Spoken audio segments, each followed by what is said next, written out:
Bonjour à tous, bienvenue sur cette interview avec Anthony, alias Major, qui va se présenter dans quelques instants.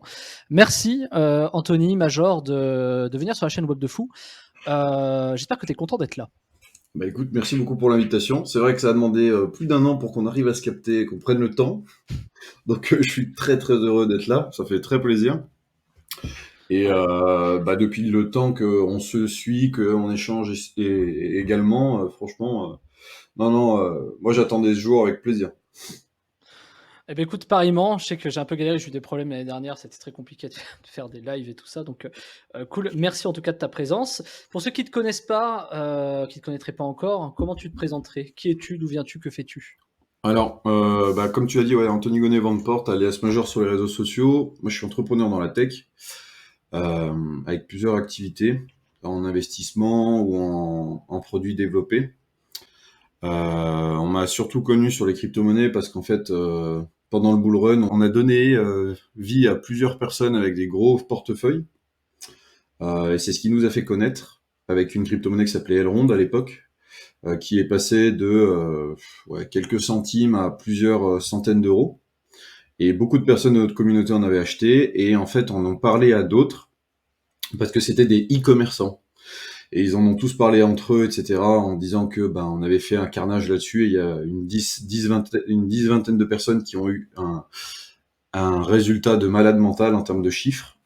Et je me suis fait connaître là-dessus. Mais moi, de base, ma spécialité, c'est l'émergence technologique. C'est tout ce qui est lié au développement des technologies et de prendre de l'avance dessus pour pouvoir conquérir un marché. Euh, voilà, par exemple, tu as l'intelligence artificielle, la crypto-monnaie, la blockchain, l'immobilier tokenisé, le biohacking. La liste est longue dans ce domaine-là. Ok, super. Et alors t'es tombé, c'est quoi exactement? T'es tombé, donc c'est du Web3, Elrond, tout ça. T'es tombé donc dans plutôt la crypto-monnaie, la blockchain. Comment t'es arrivé là-dedans? Waouh! Alors, au tout début, sur les crypto-monnaies, Oui, bah, l'angle, enfin c'est quoi l'histoire? Comment t'as atterri quoi? ouais, en fait, les crypto-monnaies, c'est un peu particulier parce que j'étais un joueur de jeux vidéo. Et à l'époque, au démarrage du Bitcoin et tout, il y avait World of Warcraft, il y avait aussi pas mal de forums. Et c'était la période où j'étais un peu en train de me chercher à travers tout ça. Et tu pouvais faire du commerce de skins aussi. Je sais pas si Ouais, ça te parle. Et en ouais, fait, ouais. à l'époque, sur Warcraft, tu avais la possibilité de te faire payer sur PayPal, mais tu avais des gens qui commençaient à te proposer du paiement en Bitcoin. Donc ça a un petit peu démarré comme ça. Et au fur et à mesure, il y a eu aussi du peer-to-peer, mais on pourra pas rentrer dans les détails pour plein de raisons. Et donc ça a démarré comme ça pour la partie crypto-monnaie. Et en fait, au fil du temps, euh, moi j'ai eu un accident encore il y a plus longtemps en arrière. Et c'est cet accident qui a fait que je me suis intéressé à tout ça. C'est les nouvelles technologies dans leur ensemble. Pourquoi? Parce que ça me passionnait en fait de savoir que la tech était là pour t'aider. Et en fait, moi, ça m'a aussi sauvé la vie. Donc d'une certaine façon, ça a fait un bon paradigme, tu vois, pour pouvoir derrière euh, travailler là-dedans, développer des compétences et ensuite aider les entreprises à se former, à les intégrer. Et pareil pour les particuliers aussi. Qu'est-ce qui t'est arrivé comme accident alors? Qu'est-ce qui t'a, c'est quoi? Si tu veux en parler. En fait, c'était un accident de natation. J'en avais parlé sur la chaîne à Yomi Denzel. C'était un accident de natation où je faisais de la compétition à l'époque et je descends au fond de la piscine pour mettre mon bonnet. Et au même moment, moi, je remonte en appuyant avec mes deux genoux sur le fond de la piscine et j'ai un collègue, lui, qui a trouvé la bonne idée de faire une bombe, mais il m'avait pas vu. Donc Ah ouais. j'ai pris ses deux genoux dans la tête et après ça a fait pas mal de problèmes. Je rentrerai pas trop dans les détails là-dessus, mais ça a donné lieu à pas mal de problèmes, un an de grosses difficultés, etc. Avec des choses qui vont rester à vie. Et voilà. Et ça a débloqué. Je sais pas si tu as déjà entendu parler. Tu as des syndromes après des chocs à la tête qui se développent. Hmm. Il y a ce type de syndromes qui se sont développés aussi au fur et à mesure dans le temps, tout en perdant des capacités aussi de mémoire, d'attention. Voilà. Ouais, t'as des libérations et pendant que t'as des trucs qui s'amenuisent, t'as certains trucs qui arrivent comme ça. Ouais, c'est assez connu ça. Je sais plus comment ça s'appelle ce type de syndrome, mais Ouais, ça arrive dans des gros chocs. C'est aussi des chocs, je crois, un peu émotionnels, physiques et émotionnels. Je crois que ça arrive Ouais, aussi il y a ça et aussi quand, tu te fais larguer. Bah, c'est pas le même type de choc, mais par exemple, quand tu es en couple avec une personne, ça fait très longtemps et que, vous vous séparez, tu as des syndromes qui sont tellement forts où, par exemple, tu es tellement triste que ton cœur va même jusqu'à se déformer, heu, mmh. parce que, bah, tu as eu un choc émotionnel qui était tellement fort que, lui a pas réussi à l'encaisser et il a commencé de se déformer pour pouvoir faire face à ça. Ouais. Ouais, c'est incroyable, hein, ce type de choses, ça, c'est le propre de l'humain, je trouve ça fascinant. Mais ouais et du coup, ce qui s'est développé chez toi, ça s'est passé comment? C'est-à-dire, ça a eu une atteinte directe, je veux dire, ça a eu un impact dans ta vie puisque on parlait du bitcoin notamment, de la Ouais. crypto-monnaie. C'est-à-dire, comment tu as fait le lien? C'est que pour toi, il y a une causalité vis-à-vis de cet accident? Ah ouais, ah bah complètement. En fait, parce que ça a été, clairement diagnostiqué. En gros, il y a eu l'accident et pendant cet accident-là, j'ai eu, ouais, un bon mois où je pouvais plus marcher et où tu as les médecins qui rentraient dans la pièce et qui te disaient: «Ben, écoutez», parce qu'il y a eu, des expériences, avec, tout ça qui ont pas forcément été mentionnées là pour différentes raisons, mais, parce que c'est encore trop perso. Mais je suis pas trop à l'aise d'en parler en vidéo, mais pendant un mois, en fait, je pouvais pas marcher et les OK. médecins m'ont dit: «On ne sait pas s'il va pouvoir remarcher». Donc c'était assez perturbant. J'ai eu de l'adrénaline aussi, plus plein d'autres traitements, pour pouvoir, récupérer, un fonctionnement normal et en fait, pendant un an, tout le cerveau et le cortex ont redémarré. C'est-à-dire que, je OK. crois que c'était en 2008, donc 13-14, quelque chose comme ça, 13-14 ans. Tout le système a redémarré. Et l'apprentissage également. C'est-à-dire qu'il me fallait plus de temps pour apprendre quelque chose, mais une fois que c'était appris, ça devenait une véritable bibliothèque dans laquelle je pouvais retirer plein d'informations.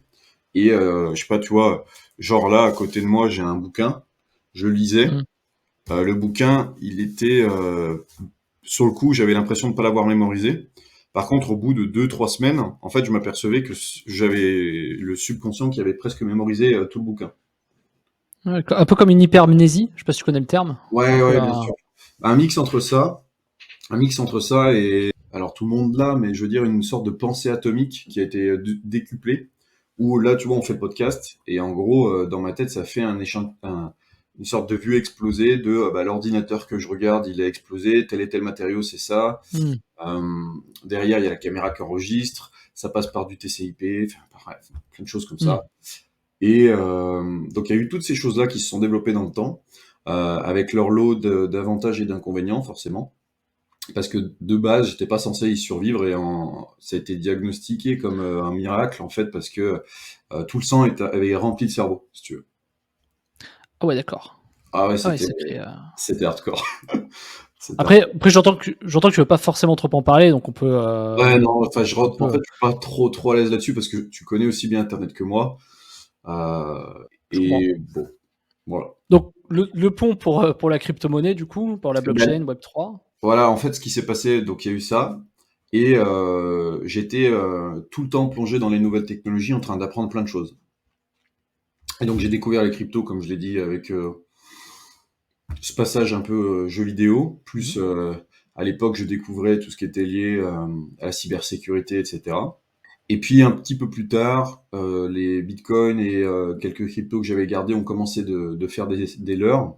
Et voilà, 2018, 2020, et nous voilà. Et ensuite, j'ai été m'implanter aussi en Suisse, entre-temps, parce que j'ai eu une opportunité de travailler pour un gros groupe qui fait du copywriting que tu connais, Oui, très gros groupe, je vois très bien, euh, je vois très bien. 2-3 milliards annuels, je crois, en chiffre d'affaires. Donc j'ai eu l'opportunité d'y travailler un an. J'ai vu toutes les choses hyper intéressantes qu'il y avait à voir. Plus celle que j'aimerais absolument pas qu'on me fasse. Mais bref. Et en travaillant là-dedans, je me suis dit, waouh, le business en ligne, c'était déjà assez important en termes de chiffres. Mais là, eux, juste avec des emails, ils ont poussé le délire très loin. Parce que Ouais. la plupart des gens connaissaient sur les vidéos YouTube. Mais par email, je pense que c'était très sous-coté. Et c'est là Ça où l'est toujours, je pense. ouais, franchement, c'est vraiment sous-coté. C'est un délire. Et puis, là où c'est encore plus sous-coté, c'est sur, là, t'as le mail, mais par exemple, sur Telegram, t'as des taux d'ouverture de 80%, de 80%, tu vois, aussi. Mmh. Donc, on aura l'occasion d'y revenir. Mais du coup, moi, j'ai travaillé là-dedans. Donc après, j'ai quitté cette entreprise au même moment où les crypto-monnaies ont commencé d'exploser. Et, Ouais. et ensuite, il y a eu plein de choses qui se sont faites avec la finance décentralisée, etc.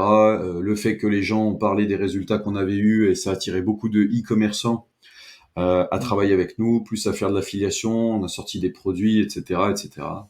Et voilà. Ouais.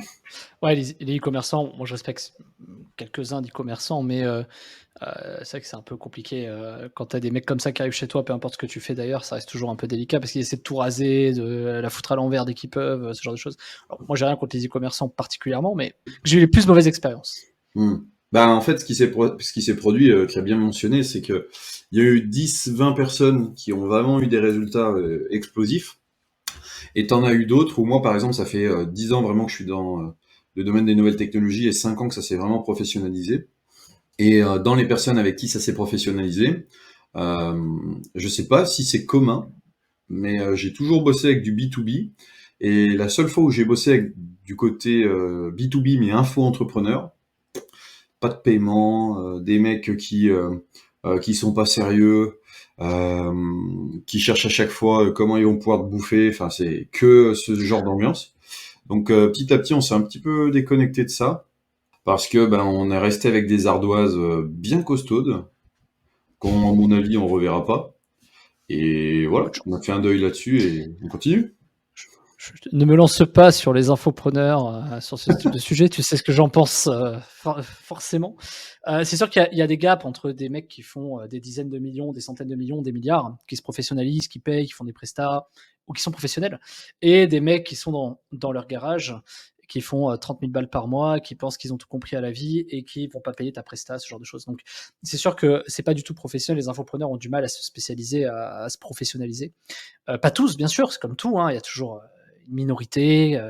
C'est les 20-80, quoi. C'est 20% des mecs qui font de la merde qui représentent 80% de tes problèmes, quoi. Donc c'est toujours le même truc, mais ouais, c'est un marché qui est très spécifique. Donc oui, tu es toujours obligé de pivoter, hein. Moi, personnellement, j'ai repivoté. Moi, j'ai voulu intégrer ce monde d'infopreneurs parce que j'étais entrepreneur avec des institutionnels, avec des sociétés, etc.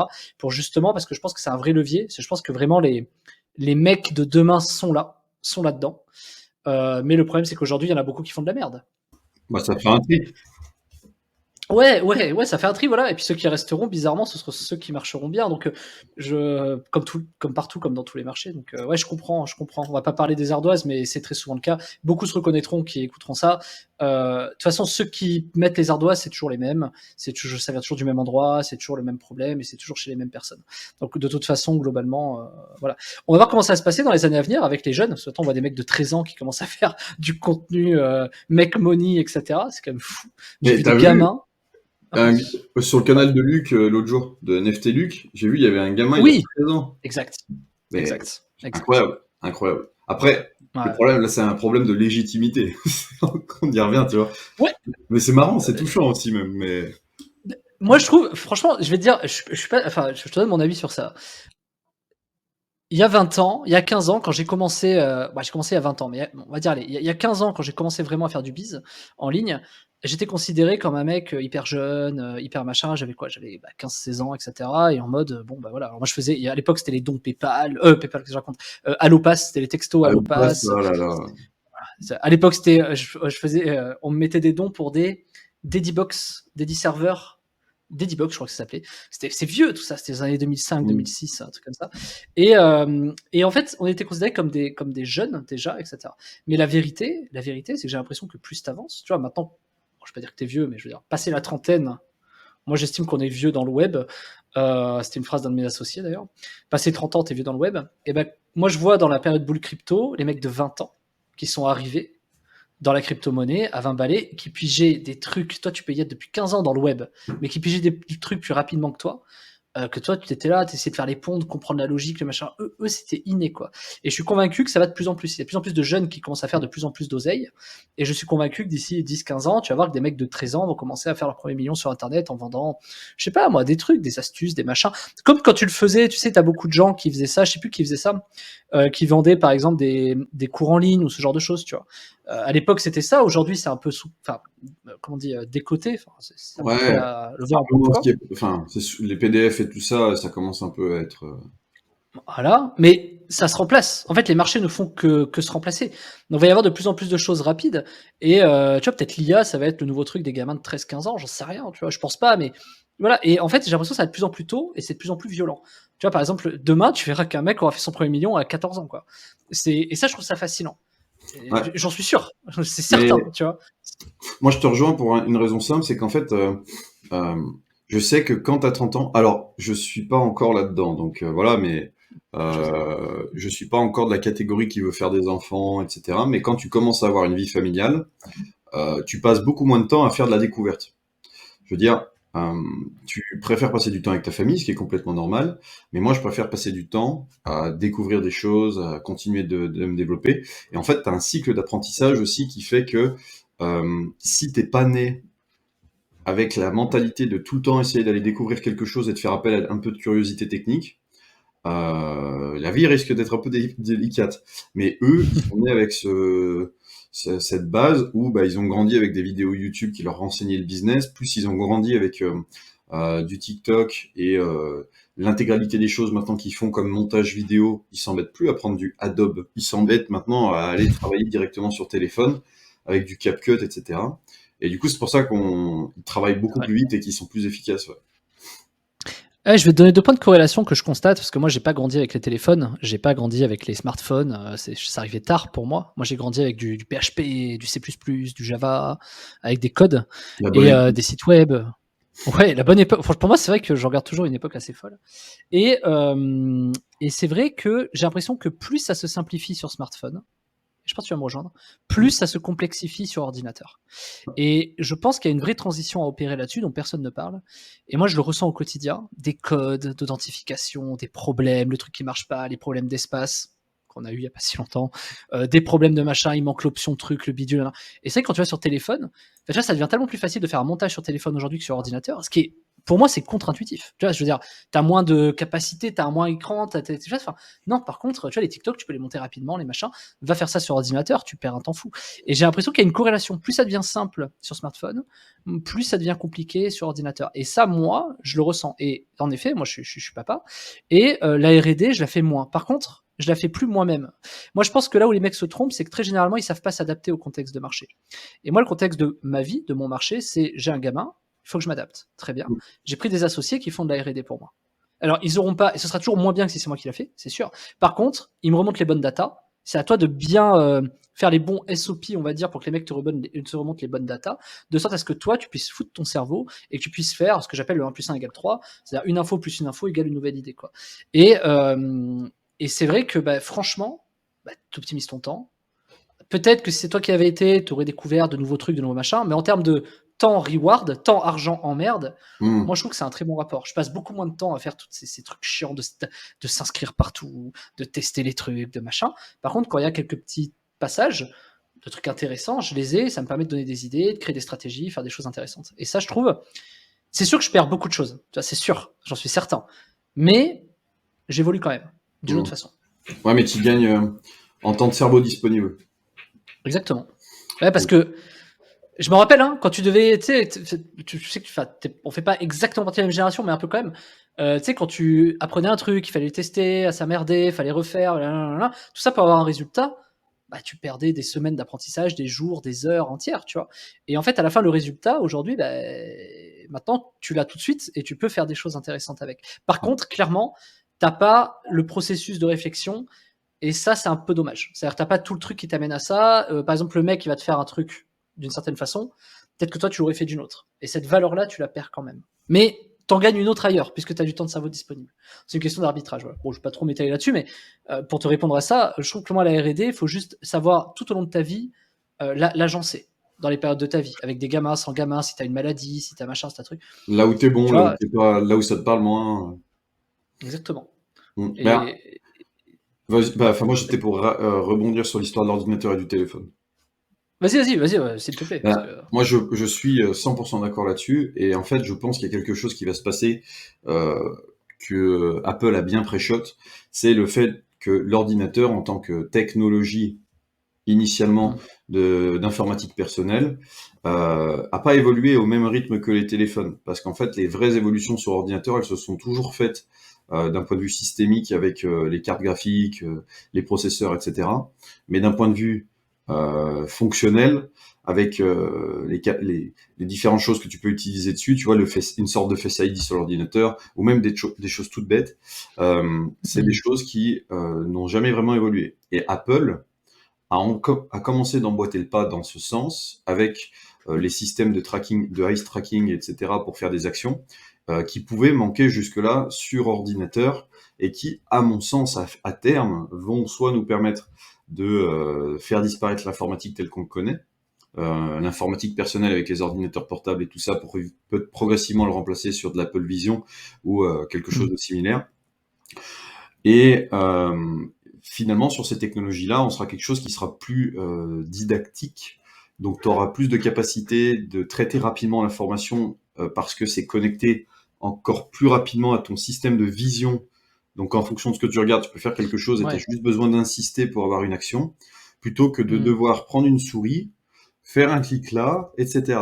Et ça, c'est aussi le cas sur ChatGPT, parce que ça fera un bon parallèle, c'est que aujourd'hui sur ChatGPT, c'est déjà une révolution pour beaucoup de monde, parce que quand on regarde ce qui se passe, la possibilité d'avoir une conversation avec un modèle d'intelligence artificielle, c'est déjà fou. Mais ce qui manque, et qui serait vraiment la personne, qui serait vraiment une révélation pour la personne qui va créer ça, c'est comme quand on a eu le début de l'informatique avec Internet, on a eu les claviers, on a eu les écrans, et ben ce qui a vraiment fait la différence, c'est l'arrivée massive de la souris qui a permis aux gens de justement avoir une nouvelle méthode de communication avec l'ordinateur, etc. Tu vois. Ouais, je te rejoins, pas sur tout, mais je te rejoins. Moi, je pense que c'est une question de device, c'est-à-dire que je pense que le téléphone s'est développé au moment où il y avait une maturité sur l'ordinateur. Tu vois, l'ordinateur, si tu regardes entre les années 95 et 2005, l'évolution, elle est incroyable. Pour ce que tu dis, les processus, les jeux vidéo en ligne, tous ces trucs-là, c'est énorme la révolution qui s'est passée en 10 ans.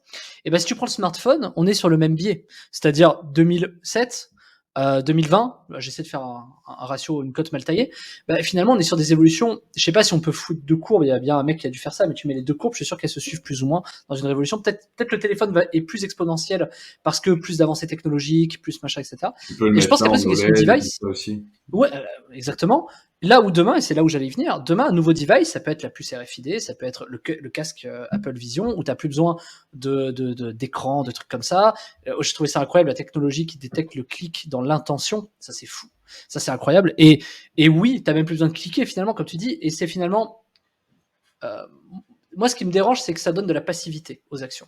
Moi, la souris, t'as un côté actif. Le téléphone, ton scroll, c'est trop mécanique. Tu as un côté actif, mais ça reste passif. Et donc, quand c'est des mécanismes passifs, moi, je trouve que c'est dangereux. Et la puce, pour le coup, ou les casques, ça reste des mécanismes très, très passifs. Moi, un truc dont je me rêve, quand j'étais gamin, je me rêvais de pouvoir switcher, d'avoir un écran iMac ou un Mac avec un Windows et de pouvoir basculer d'un écran à l'autre sur ton ordi avec une souris. Et j'ai découvert ça il y a 6 mois, que on pouvait le faire facilement.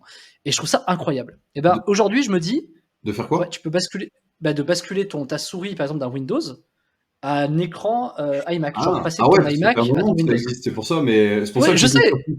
Ok. Ouais. Mais ça, c'était un rêve de gamin, parce que gamin, ça n'existait pas. J'ai appris ça il y a 6 mois, j'ai acheté un truc sur le sujet, ça s'appelle ShareMouse. Et ouais, très bien, et ça marche très bien, et c'est super. Pourquoi je te dis ça? Parce qu'aujourd'hui, j'ai pas de connexion. Par exemple, quand je suis sur mon ordi, que j'ai mon téléphone, que j'ai des codes d'authentification, j'ai des trucs à la con, un mail que je retrouve, par exemple, dans les conversations WhatsApp, je peux retrouver un truc, j'aimerais bien me l'envoyer, tu vois, me l'envoyer sur l'ordinateur rapidement. C'est incroyable que tu Aujourd'hui, peux faire ça, c'est trop bien. Ça change la vie. Et bien voilà. Et donc du coup, ce genre de truc-là, ça n'existait pas avant, ça existe de plus en plus, ça va de plus en plus vers là. Et pour moi, je pense que c'est une question de device. C'est-à-dire, je pense pas que ce soit une question tant de d'intention. Alors après, il faut tout ce qui est bien sûr technologie, pardon, Les, industrielle. Il faut les les modes de composants, consommation etc. aussi. Les modes de consommation, bien sûr, tout ça. Et ça doit suivre. Donc il y a des technologies qui sont jamais prêtes alors qu'elles sont prêtes. Par exemple, tu vois, l'IA, ça sort aujourd'hui, mais ça existe depuis 15 ans, quoi. Donc en Non, vrai, non, tu as des moments de 1950. marché. Le premier Mais concept, autant. Oh, putain. en fait, le Ouais, premier tu vois. concept d'un modèle d'intelligence artificielle a été présenté en 1950-60.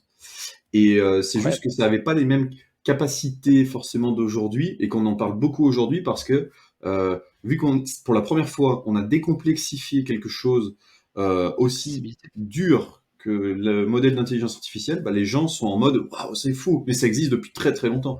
Le concept en tout cas. Non, l'accessibilité. Et moi, je suis pas un pro crypto, mais par contre, moi, je trouve que ça donne aussi un espoir pour les mecs de la crypto qui ont du mal enfin, qui veulent absolument de l'accessibilité, etc. Machin. Bah, tu vois, l'IA, si tu me dis que ça existe depuis les années 50, ça, il a fallu 70 ans pour que ce soit un peu plus accessible, que ce soit accessible au grand public. Ouais, Donc, t'es pas à l'abri que la crypto, la blockchain, je dis crypto, mais c'est plus blockchain à quoi je fais référence, t'es pas ouais. à l'abri que la blockchain puisse finalement être hyper accessible d'ici 10 ans, etc. Et ça, je trouve que c'est bien. C'est-à-dire que finalement, c'est des vrais sujets d'évolution, quoi. Et je pense que des gens comme nous qui sont sur Internet, etc., je pense que c'est important à suivre. De loin, de près, c'est pas tant le sujet, à mon sens, mais à suivre et à s'adapter au marché. Mm. Pour moi, tu as ceux qui diront qu'il faut commencer au départ pour être dans la courbe de lancement, courbe de croissance.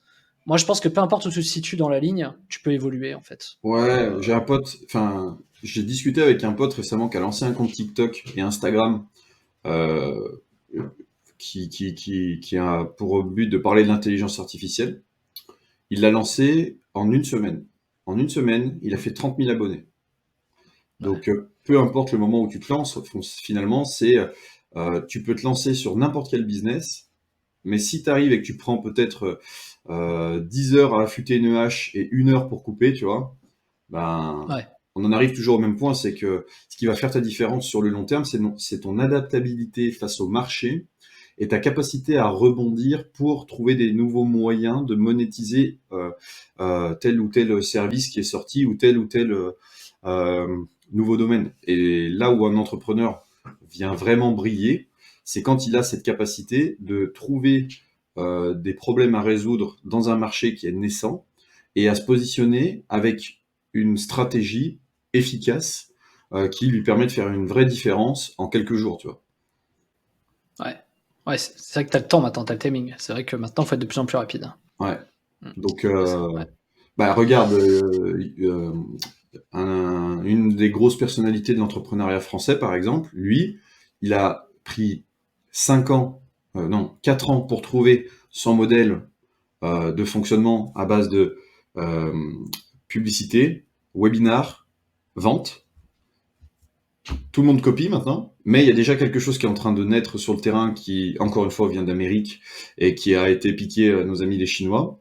Parce que les Chinois aussi font du business en ligne, mais c'est juste que vu qu'on a deux efforts culturels des deux côtés Mm. qui sont extrêmement costauds, on regarde pas forcément ce que fait la Chine. Pourtant, il y a déjà il y a des infos entrepreneurs version chinois qui sont assez sympas à regarder, comprendre et regarder les modes de fonctionnement avec du live shopping, etc. Et l'Amérique copie la Chine, l'Amérique ensuite est copiée par la France et en bout de course, t'as la Oui. Suisse qui copie la France. Tu vois. Non, mais ça a toujours, enfin, les marchés ont toujours fonctionné comme ça, et Ouais. je suis d'accord. Moi, c'est le premier qui m'a sensibilisé à ce que tu dis, c'est un mec, c'est il y a longtemps, il s'appelle Cédric Beau. Je sais pas si tu vois qui c'est. C'est un mec qui parle chinois, qui vit en Chine, etc. C'est un ancien infopreneur, hein, il y a peut-être 10 ans. Cédric Beau. Et c'est un des premiers à avoir sensibilisé sur ça, sur cette logique de, Ah. c'est vrai que enfin, il y a beaucoup de choses qui naît au Japon, qui naît en Chine, etc. Et ça lui donne des avances, lui, aujourd'hui, par exemple, sur des sujets comme ça. Et c'est très intéressant. Et c'est vrai qu'en bout de course, tu as toujours tout ce qui est Philippines, Thaïlande, etc. Moi, je vis en Thaïlande, tu qu'à voir. Tu as toujours les derniers modèles, par exemple, des derniers trucs qui sortent 6 mois, 1 an après, en fait. Et plus Tu arrives cher. en bout de course. Et Et plus plus cher, cher. oui, bah après, t'as les trucs de douane, de machin et tout. Bon, ça encore, c'est Ouais. un autre sujet, mais bah, t'as qu'à Hong Kong qui est pas loin, tu vois, en Asie, etc. Mais tu peux quand même faire des détaxes, t'as des trucs, bon, bref.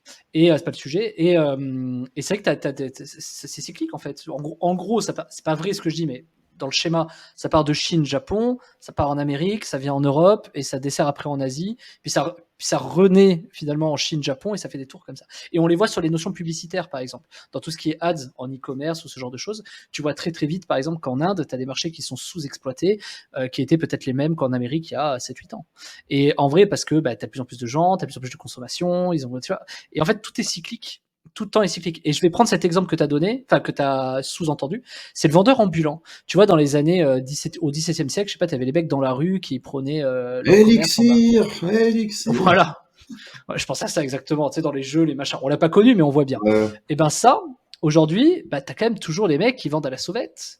T'as quand même, aujourd'hui, le commerce, il va se faire dans des boutiques, il va se faire sur Internet, mais fondamentalement, t'as pas réinventé la roue. Tu fais du commerce, tu vends, tu troques, tu vends de l'argent, enfin, tu vends un service contre de l'argent, tu vends, il y a plein de choses, un produit ou un service, ça s'arrête généralement à ça, ou de la notoriété, tout ce qui est du mécénat ou ce genre de choses.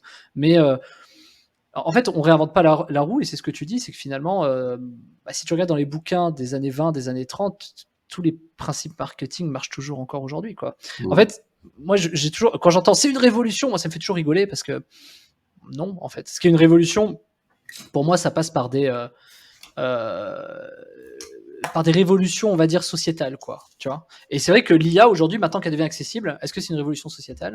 Peut-être. Peut-être qu'on va se faire diriger par des robots. Voilà. Bon, je ne vais pas rentrer trop dans le sujet, mais quel est ton avis sur les nouvelles technologies qui envahissent notre monde depuis combien de temps? Comment toi, tu les as vues évoluer? Quel est ton ressenti? Et aujourd'hui, qu'est-ce que tu penses de ce qui va arriver? Ça fait beaucoup de questions en une. Bah, tu vois, un truc, enfin, juste pour commencer par ça, la première fois où j'ai été sensibilisé à ça, c'est que je me suis intéressé à Musk au début, quand il a commencé de faire des choses, qu'il est parti de Pretoria, donc qu'il a rejoint l'Amérique, etc. On commençait d'en parler en fait dans le bouquin de Science et Vie. J'étais tombé dessus. Et pourquoi on parle d'Elon Musk? Bah, parce que pour moi, c'est un des gars, qui soit aimé ou pas, qui aide l'humanité à avancer dans la sphère technologique en y allant à grands coups de pied, tu vois. Et en fait, au fur et à mesure que moi, je vois ces évolutions technologiques, que je vois par exemple qui arrivent avec les Optimus, les robots, qui vont certainement sortir, je me dis, où est-ce que ça nous mène tout ça? Et est-ce qu'au niveau sociétal, effectivement, ça va avoir une très grosse modification? Bah, la réponse, elle est évidente que c'est un oui. Par contre, ce qui va pas certainement changer, c'est le propre de l'humain, si tant est que l'humain reste l'humain au sens strict. C'est-à-dire que avec l'évolution des technologies, c'est pour ça que tu m'as posé cette question, j'imagine, c'est que l'humain, il est de plus en plus connecté à la technologie, et il y aura un moment où, à tort ou à raison, il y a une sorte de singularité technologique qui se crée. C'est-à-dire que l'humain va pas fusionner, mais va commencer d'avoir, par exemple, son téléphone, simplement, de l'avoir en OLED ici. Et il faut savoir que ça existe déjà comme technologie, c'est juste que elle est beaucoup trop récente et trop tôt encore dans le cycle d'évolution du marché pour être mis en place par les gens. Mais sur un programme à 2025 à 2030, c'est complètement possible. Les puces de Neuralink, pareil. Et en fait, on va arriver progressivement dans une sphère un peu à la Deus Ex, où les gens vont tâcher de s'augmenter naturellement avec ce qu'ils ont déjà, parce que tu pourras, même si on est un peu sur les trucs d'éthique et tout, c'est juste pour donner aux gens la possibilité de réfléchir avec ça, c'est la possibilité de modifier euh, des chromosomes directement en laboratoire, parce que bah, tu veux un enfant qui sera brun avec une grosse masse osseuse, une densité musculaire intéressante et des connexions cérébrales qui sont parfaites. Et dedans, on veut éviter qu'il ait des cancers ou qu'il ait des maladies dégénératives dans le temps. Bah, ça, c'est toutes des choses qui peuvent sembler folles, mais qui existent déjà. C'est juste qu'elles sont pas répandues parce que dans le domaine éthique, c'est pas acceptable. Dans le domaine religion, on n'en parle même pas. Et enfin voilà. Et après, encore une fois, sur l'évolution générale, là où il y a vraiment du souci à se faire, et je sais pas si on peut dire des soucis, mais plutôt des préoccupations à avoir, c'est sur l'arrivée de la fusion. Parce que la fusion et la robotique, en fait, fonctionneraient de pair, c'est-à-dire que le jour où on a la fusion, on a des capacités énergétiques qui sont démultipliées. Et là, on va... Excuse-moi, c'est quoi la fusion? La fusion de quoi? En fait, aujourd'hui, tu as la fission nucléaire, pour créer de l'énergie. Ok. Mhm. Tu vois, on parlait de technologie. En fait, aujourd'hui, on parle de fission nucléaire, donc c'est pour fabriquer de l'électricité. Mais il y a des centrales qui sont en train d'être créées en France, notamment à Toulouse, si ma mémoire est bonne, pour pouvoir faire comme ils ont fait en Chine, c'est tester de créer un mini soleil. Pourquoi? Ok. Parce que Ouais, je vois. la Chine avait fait ça très Mhm. récemment, au mois de novembre, et ils avaient réussi à créer un mini soleil qui faisait même pas 1,5 mm, et ce mini soleil pouvait alimenter 60 000 personnes en électricité. Ouais, énorme. Ouais. Et en fait, à partir du moment où on va arriver, donc on a la composante modèle d'intelligence artificielle, ensuite la composante robotique et ensuite la composante fusion. Le jour où on va arriver dans un monde où les trois vont être disponibles, en fait, qu'est-ce que ça va permettre? Les robots vont pouvoir être alimentés avec potentiellement, donc là on part que sur de l'imaginaire, mais c'est pour montrer en fait ce que ça peut représenter, des robots qui sont alimentés par des piles qui marchent à la fusion, tu vois. Ouais, Donc une capacité d'autonomie sans limite, énorme. Mhm. exceptionnelle, des capacités de navigation spatiale et de propulsion aussi folles, parce qu'on est capable aujourd'hui d'envoyer des fusées dans l'espace, mais on a trouvé des systèmes qui soient économiquement viables, où tu es capable, donc SpaceX avec Elon Musk, de faire partir une fusée comme ça, et ensuite de faire atterrir la fusée comme ça. Mais en fait, ce qui pourrait être génial, c'est qu'un jour, comme dans les films, on le voit souvent, c'est que les vaisseaux spatials, ils décollent comme ça, tac, et ensuite ils partent. Et Ouais. à partir du moment où on arrive on arrive à ce genre de technologie, qui pour moi, je pense, ne sont pas si éloignées, et je pense qu'on le vivra. C'est pour ça que c'est aussi une génération qu'on a de la chance d'avoir. C'est qu'on vivra, à mon avis, la conquête spatiale comme ils ont vécu la conquête, la ruée vers l'or. Euh, et ben en fait, toutes ces technologies vont trouver une sorte de symbiose et vont permettre aux êtres humains de vraiment vivre avec, ou de trouver un moyen de se connecter avec, plutôt que de rester un peu dans le modèle euh, tu le subis. Tu vois, tes parents, par exemple, quand ils sont devant un ordinateur, tu leur dis de faire ça, simplement d'aller sur Internet pour faire une recherche sur comment faire un pot-au-feu. Ils galèrent. Enfin, la plupart, c'était un petit peu moins vrai parce que maintenant, ça y est, ils commencent à tous s'y mettre, mais Oui. il y a On a toujours une compris phase l'idée, de ouais. ça. Ouais, c'était compliqué. Mais tu vois, pour Facebook aussi, là, ils commençaient à avoir Facebook. Maintenant, on a vu qu'ils commençaient à avoir Instagram et ils commençaient à avoir LinkedIn, pardon. Euh, mais voilà.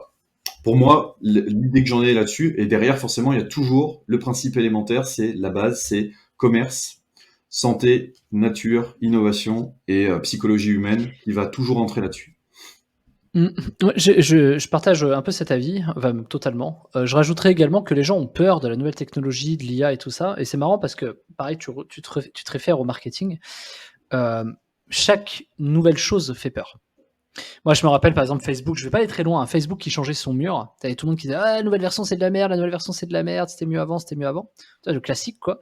L'être humain a horreur du changement et je vais venir sur cette logique-là. Les gens ont peur qu'on crève avec, que les robots nous dominent, ce genre de choses. Alors, OK, il y a tout qui porte à croire que ça peut être le cas, tout ça. Bon, j'aime les théories qu'on connaît. Moi, j'ai un autre avis sur ça et qui va arborer, en tout cas, dans ton sens.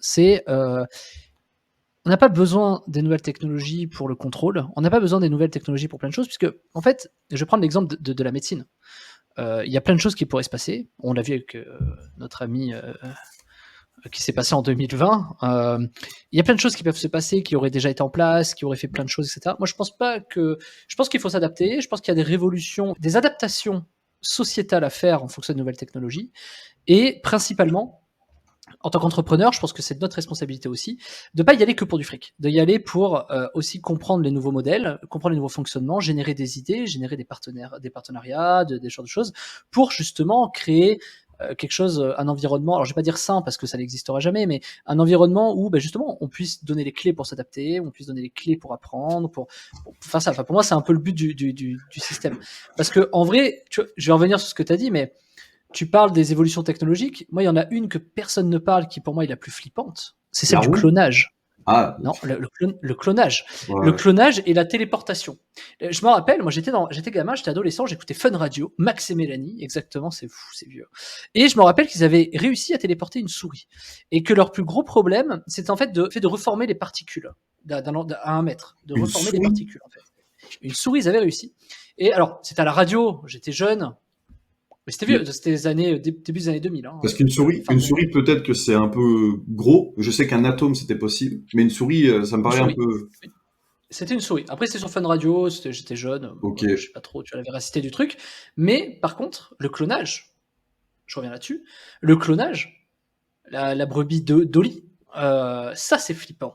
Et ça, c'est un truc où je trouve qu'on peut parler des IA, on peut parler de tout ce qu'on veut, mais putain, que devient le clonage, quoi? Celui-là, on n'en parle pas trop. Et ça rejoint ce que tu dis. C'est-à-dire, on a eu le clonage, dans 30 ans, on en entendra parler. Tu vois ce que je veux dire? Les trucs assez malsains qui peuvent naître, c'est par exemple une personne qui est décédée.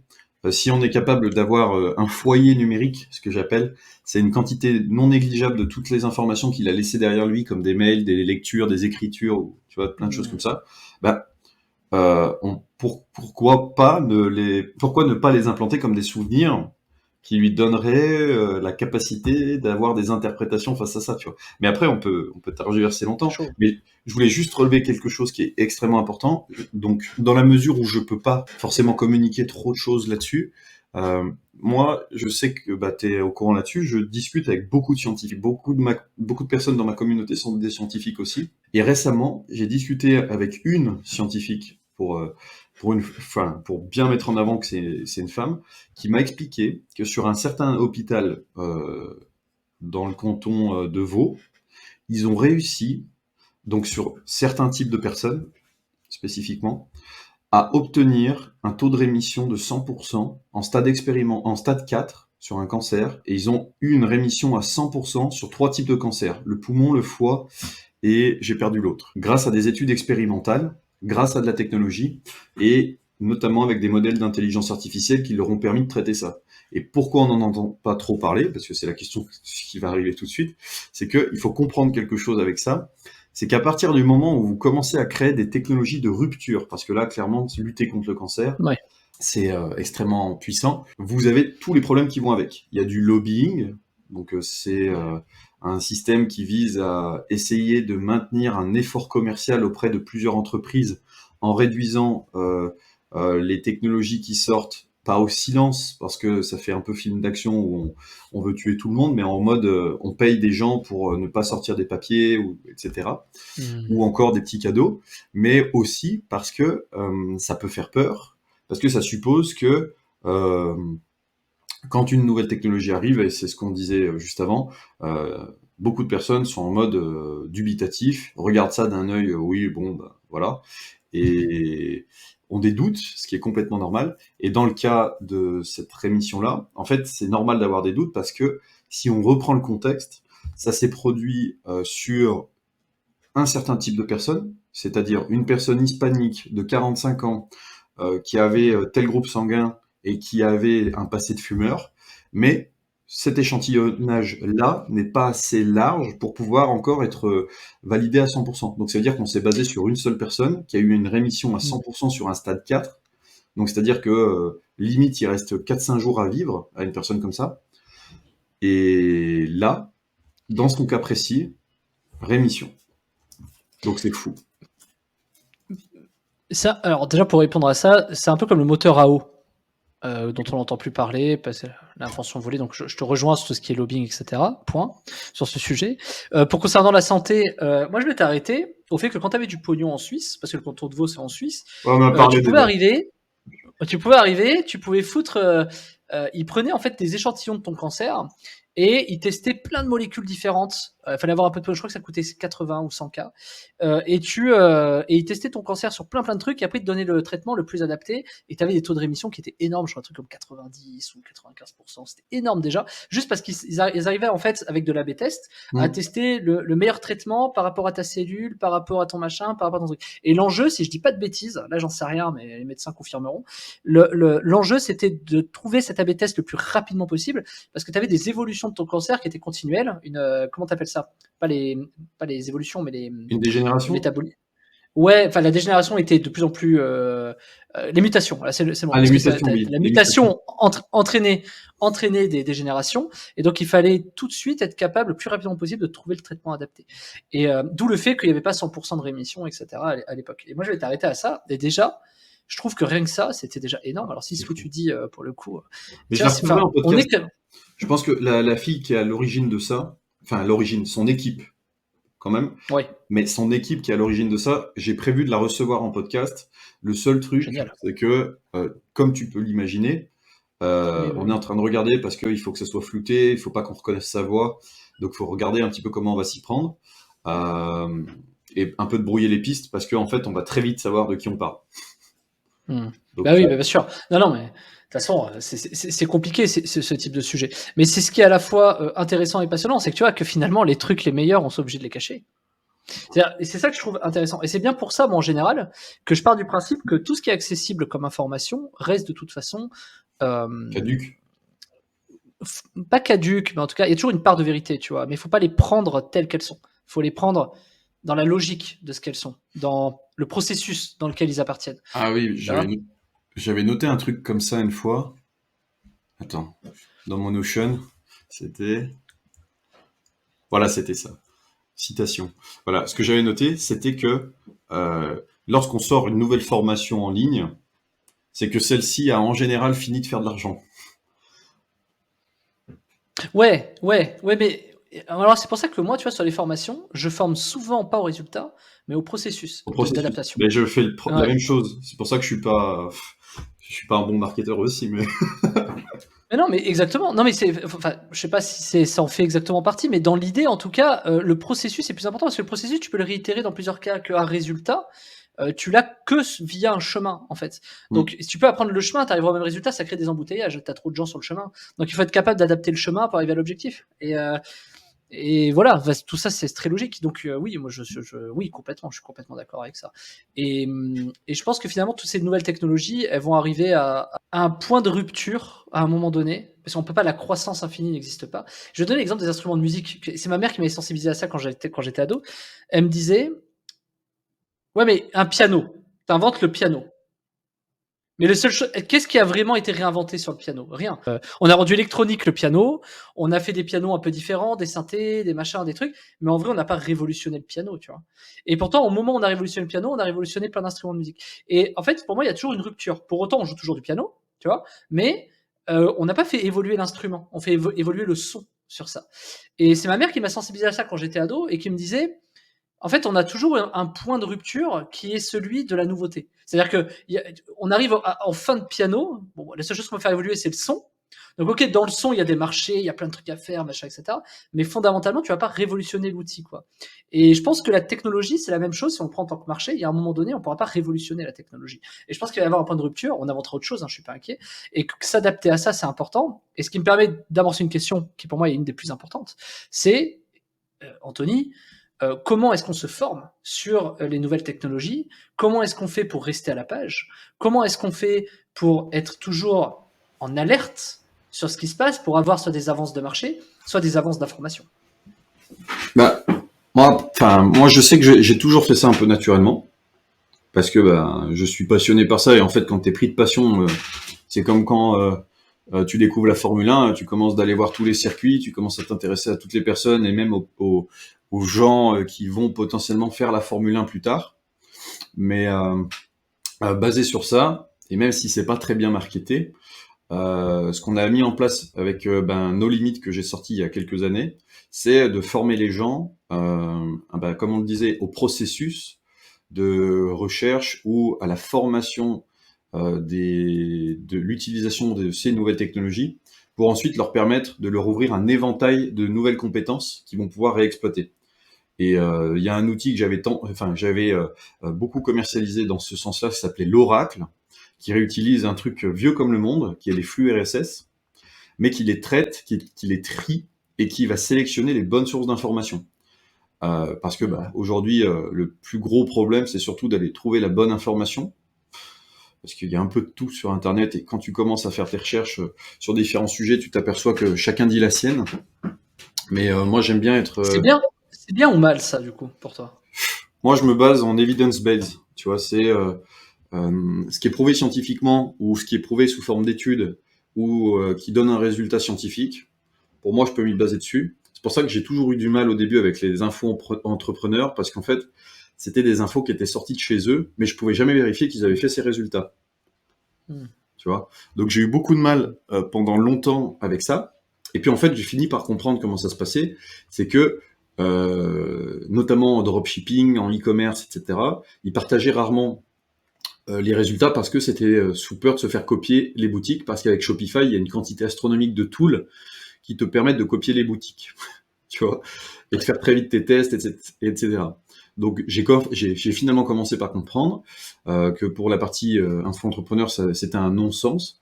Par contre, pour la partie scientifique, de se dire, bah voilà, il y a une technologie là que je suivais récemment qui était un anti-blur.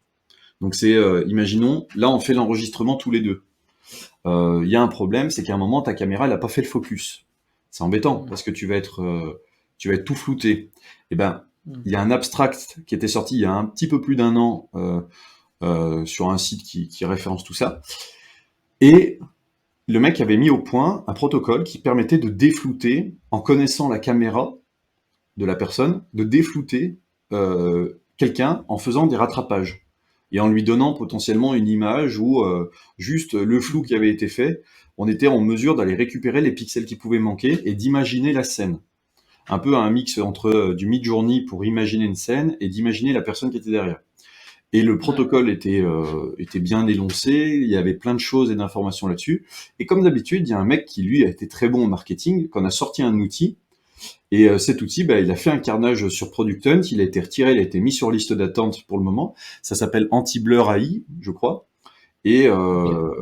Et comme d'habitude, bah, cette personne-là, tu avais le scientifique qui lui a fait l'étude, mais quelqu'un qui a été très très bon encore pour le mettre en vente. Et on arrive dans une deuxième partie qui est très intéressante, c'est la phase d'exécution, où Hmm. bah, toi, je sais que tu es très bon en marketing. Moi, je suis plus tendance evidence-based, plus science. Donc, c'est à chaque fois le même problème. Et il faut derrière trouver les bons associés ou les bonnes personnes avec qui travailler. Parce que les mecs qui sont des scientifiques, tu peux pas leur demander du jour au lendemain de faire du marketing.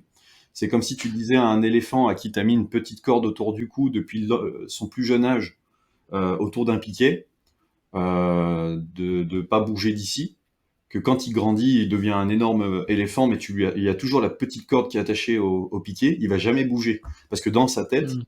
ben, il est pas câblé pour ça. Il a la capacité de le Ouais. faire, mais il a tout le schéma de processus d'apprentissage à rattraper, tu vois.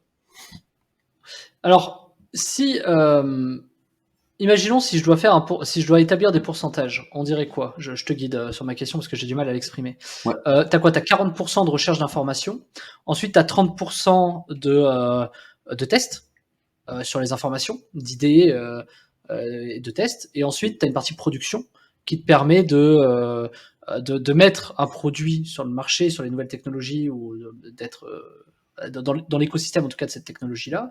Et ensuite, tu as forcément toute la partie vente, donc la partie marketing, etc. C'est ça, si je résume un peu, enfin, si j'essaie un peu de faire un parallèle. Ouais, ouais. Alors j'aurais même dit 20 à 30% de recherche d'infos, parce que l'avantage, c'est que Ok.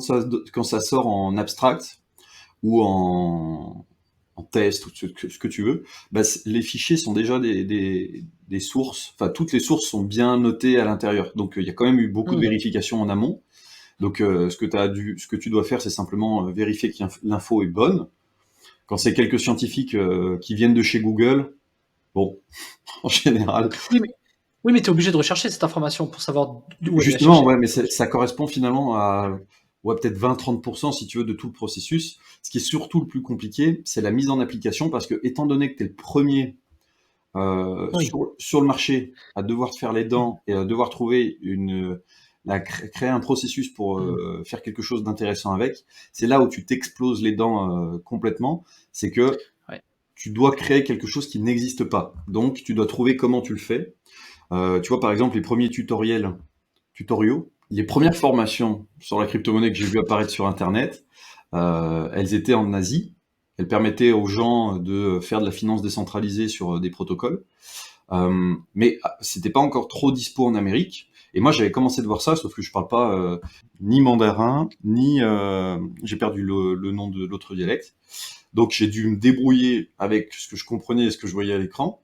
Et ensuite, dans ta phase d'apprentissage, il y a des personnes aussi en Amérique qui ont fait la même chose que moi. Et tu vois, ça a commencé progressivement à faire ça. Et on est arrivé avec les premiers tutoriels pour expliquer comment ça fonctionnait sur la finance décentralisée. Et ensuite, c'est quand on a eu beaucoup de personnes qui s'y sont intéressées dans le e-commerce qu'on a dit, bon bah écoutez, on va en faire une formation en ligne, et on l'a rendu disponible à tout le monde. Parce qu'après, on l'a enseigné à des banques, on a enseigné à des banques ce que c'était la blockchain, les crypto-monnaies, etc. Ça, c'est un peu evidence-based, tu vois, parce que tout le monde savait ce que c'était depuis au moins 2014-2013, même bien avant, parce que s'il y a des cypherpunks qui regardent par hasard la vidéo, je vais me faire défoncer, mais si tu mets pas de contexte, t'es dans une vidéo, il faut vraiment qu'il y ait toutes les informations tout le temps. Donc, t'inquiète, on prendra juste l'extrait, on le balancera sur. Voilà, pour te faire du. impeccable, impeccable. Bien sorti du contexte, c'est le plus important. Mais voilà, c'est ça le truc, c'est que il faut 20 à 30% de recherche. Ensuite, je pense que la phase de découverte vient prendre 50 à 60%, et les 10-20% qui restent en fonction de ce qu'on a en pourcentage, c'est la phase de production où finalement faire un tunnel, commercialiser l'offre, ou alors distribuer à ta communauté, il suffit d'un message sur Telegram avec un loom, si on le résume brut, tu vois. Mais on est gentil. Mais après, une vraie formation, en vrai, c'est quelque chose qui peut prendre plusieurs heures, mais voilà. Un produit, pour arriver sur cette phase-là, juste pour répondre à cette phase-là, des bons produits, tôt ou tard, même si c'est mal marketé, des bons produits finissent par arriver sur les marchés, quoi. Des vrais bons produits finissent par arriver sur les marchés. Après, c'est vrai que le marketing ne fait qu'accélérer les choses et la croissance, et donner un levier d'innovation, de planter le drapeau, appelle ça comme tu veux. Le marketing sert à ça normalement. Après, un bon produit se fera toujours connaître, même si ça prend 20 ans, tu vois, entre guillemets. Par contre, il faut en parler, parce qu'à force d'en parler, surtout aujourd'hui, à l'heure des réseaux, je pense que c'est encore plus rapide. À une nouvelle technologie qui sort, une nouvelle logique, un nouveau truc, tu vois, voilà. Après, le fait d'être noyé dans l'information, moi, je trouve ça plutôt bien. Il y a un truc dont on parle pas dans toutes les technologies que je trouve hyper importante, c'est le libre arbitre. C'est-à-dire que tu prends un ChatGPT, aujourd'hui une IA conversationnelle, pas forcément ChatGPT, il va te donner une information sous le contexte que tu vas lui donner, en disant un peu comme un entrepreneur, c'est-à-dire c'est toi qui as mal posé la question. C'est pas moi qui l'ai mal interprété. Tu m'aurais donné un meilleur contexte, plus de data, je t'aurais répondu différemment. Donc on en revient quand même à une logique qui est une réponse sous forme unique sur une déficience de compétences. Tu vois, quelqu'un qui va utiliser, tu te mets toi et moi face à une IA conversationnelle avec un objectif qui est celui-là, on ne posera pas les mêmes questions, le même contexte, le même machin. Et ça, à la fin, par contre, quoi qu'il arrive, peu importe le chemin qu'on a, on n'a par contre qu'une forme de réponse. Et ça, Google ou autre, tu as juste à changer les mots-clés. Alors, c'est pas tout à fait le contexte, c'est un peu la même chose, on va dire, mais tu peux aller chercher des informations divergentes. Et moi, je suis plus pour me noyer dans l'information pour construire mon réseau de données, ce qu'on appelle aujourd'hui l'arbre de pensée, le tree of thought, là, je sais plus comment tu voilà. Moi, je suis plus dans la logique de raisonnement. Regarde. Ah ben voilà, exactement. L'arbre de vie, je crois que c'est le nom. Non, c'est l'arbre de pensée, pardon. L'arbre de vie, c'est encore autre chose. C'est un carré, triangle, losange. Bon bref. Et je trouve que ça, le raisonnement reste quand même le truc numéro 1. Et là où sur Google, tu peux aujourd'hui créer ton raisonnement avec différentes informations. Abreuver comme un ordinateur, on est nous-mêmes une intelligence artificielle, on s'abreuve de data pour créer notre avis, notre opinion, machin. C'est le principe de l'a priori. Quand on voit quelqu'un, on peut l'aimer, pas l'aimer, on ne sait pas pourquoi, parce qu'on a emmagasiné des data dans notre bagage qui fait que, je sais pas, on a cette sensation-là, réelle ou non, ça dépend. Et ça, c'est important, je trouve, parce que si on n'a qu'un chemin, qu'une forme de réponse demain, je pense à tous les jeunes aujourd'hui qui s'éduquent avec ça, putain, on perd totalement notre liberté de penser, notre libre arbitre. Et je trouve que c'est ce qui fait aujourd'hui la force créatrice, qui fait la force de développement, et ce qui met justement ce que tu dis, les choses en application. Parce que, tu vois, de la façon dont tu le dis, c'est exactement ça, c'est recherche d'informations. On imbrique tout ça, on fait ingrédients, on fait une recette. On a le droit de se planter. Peut-être, c'est le fameux truc de la ratatouille. La première que tu fais, elle est forcément moins bonne que la 100e que tu feras. Donc la réitération reste très importante. Les ordinateurs nous aident à aller plus vite, bien entendu.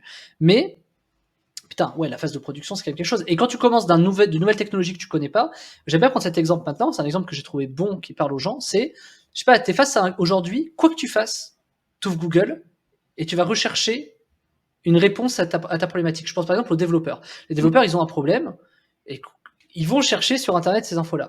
Moi, depuis que je suis petit, je me pose cette question, je me dis, mais comment il a fait le premier développeur, tu vois? Tu sais, parce qu'il n'avait pas le réseau de neurones des gens. Il a Alors, le itéré, premier ouais. développeur, hein, il a réitéré, il a trouvé, il a machin, c'est même lui qui a inventé le code finalement. Mais ce que je veux dire, c'est que putain, quand t'avais pas, moi je me rappelle il y a 20 ans, sur Google, je trouvais pas les informations que je voulais pour développer des trucs.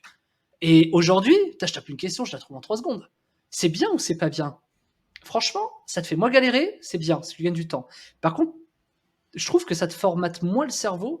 Enfin, je veux dire, tu perds en persévérance. C'est comme si demain je te donne le skills de faire du wakeboard et que tu y arrives. T'as pas la façon, t'as pas le réseau d'apprentissage.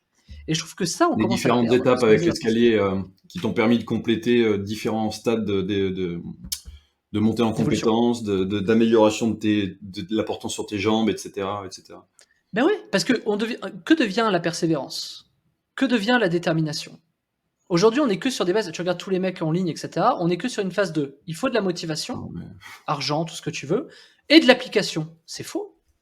pas Il vrai faut du tout. apprendre, il faut de l'apprentissage, il faut et je trouve que ça sert beaucoup plus l'apprentissage, le raisonnement, ce qu'on disait dans les formations, on fait tous les 2 la même chose sur ça. Former au processus, ça a beaucoup plus de valeur que former un résultat. Parce que ton processus, tu peux le réitérer dans plusieurs marchés, tu peux l'adapter, tu peux machin, et ça a tellement plus de valeur. Et c'est vrai que, tu vois, moi, c'est ça que je trouve bien et qu'on oublie un peu dans les nouvelles technologies, c'est que, Mm. bah, maintenant, on veut tu vois, straight point, quoi. On va aller direct au résultat, tu vois, on pose une question, on veut le résultat de ChatGPT, quoi. Quelle erreur! Bah, Je trouve que c'est une erreur.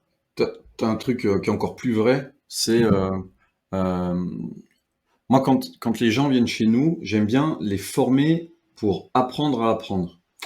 Des soft skills. Parce qu'en fait, les hard skills, donc des compétences plus complètes dans un domaine où tu deviens un expert, à mon sens, et je dis bien dans ce contexte-là, euh, dans le temps, ça a tendance à pas disparaître, mais ça a tendance à évoluer. Parce que apprendre à apprendre, tu vas en avoir besoin dans le monde dans lequel on va continuer de se développer. Parce que nous, par exemple, dans le marketing, les bases ne changeront jamais.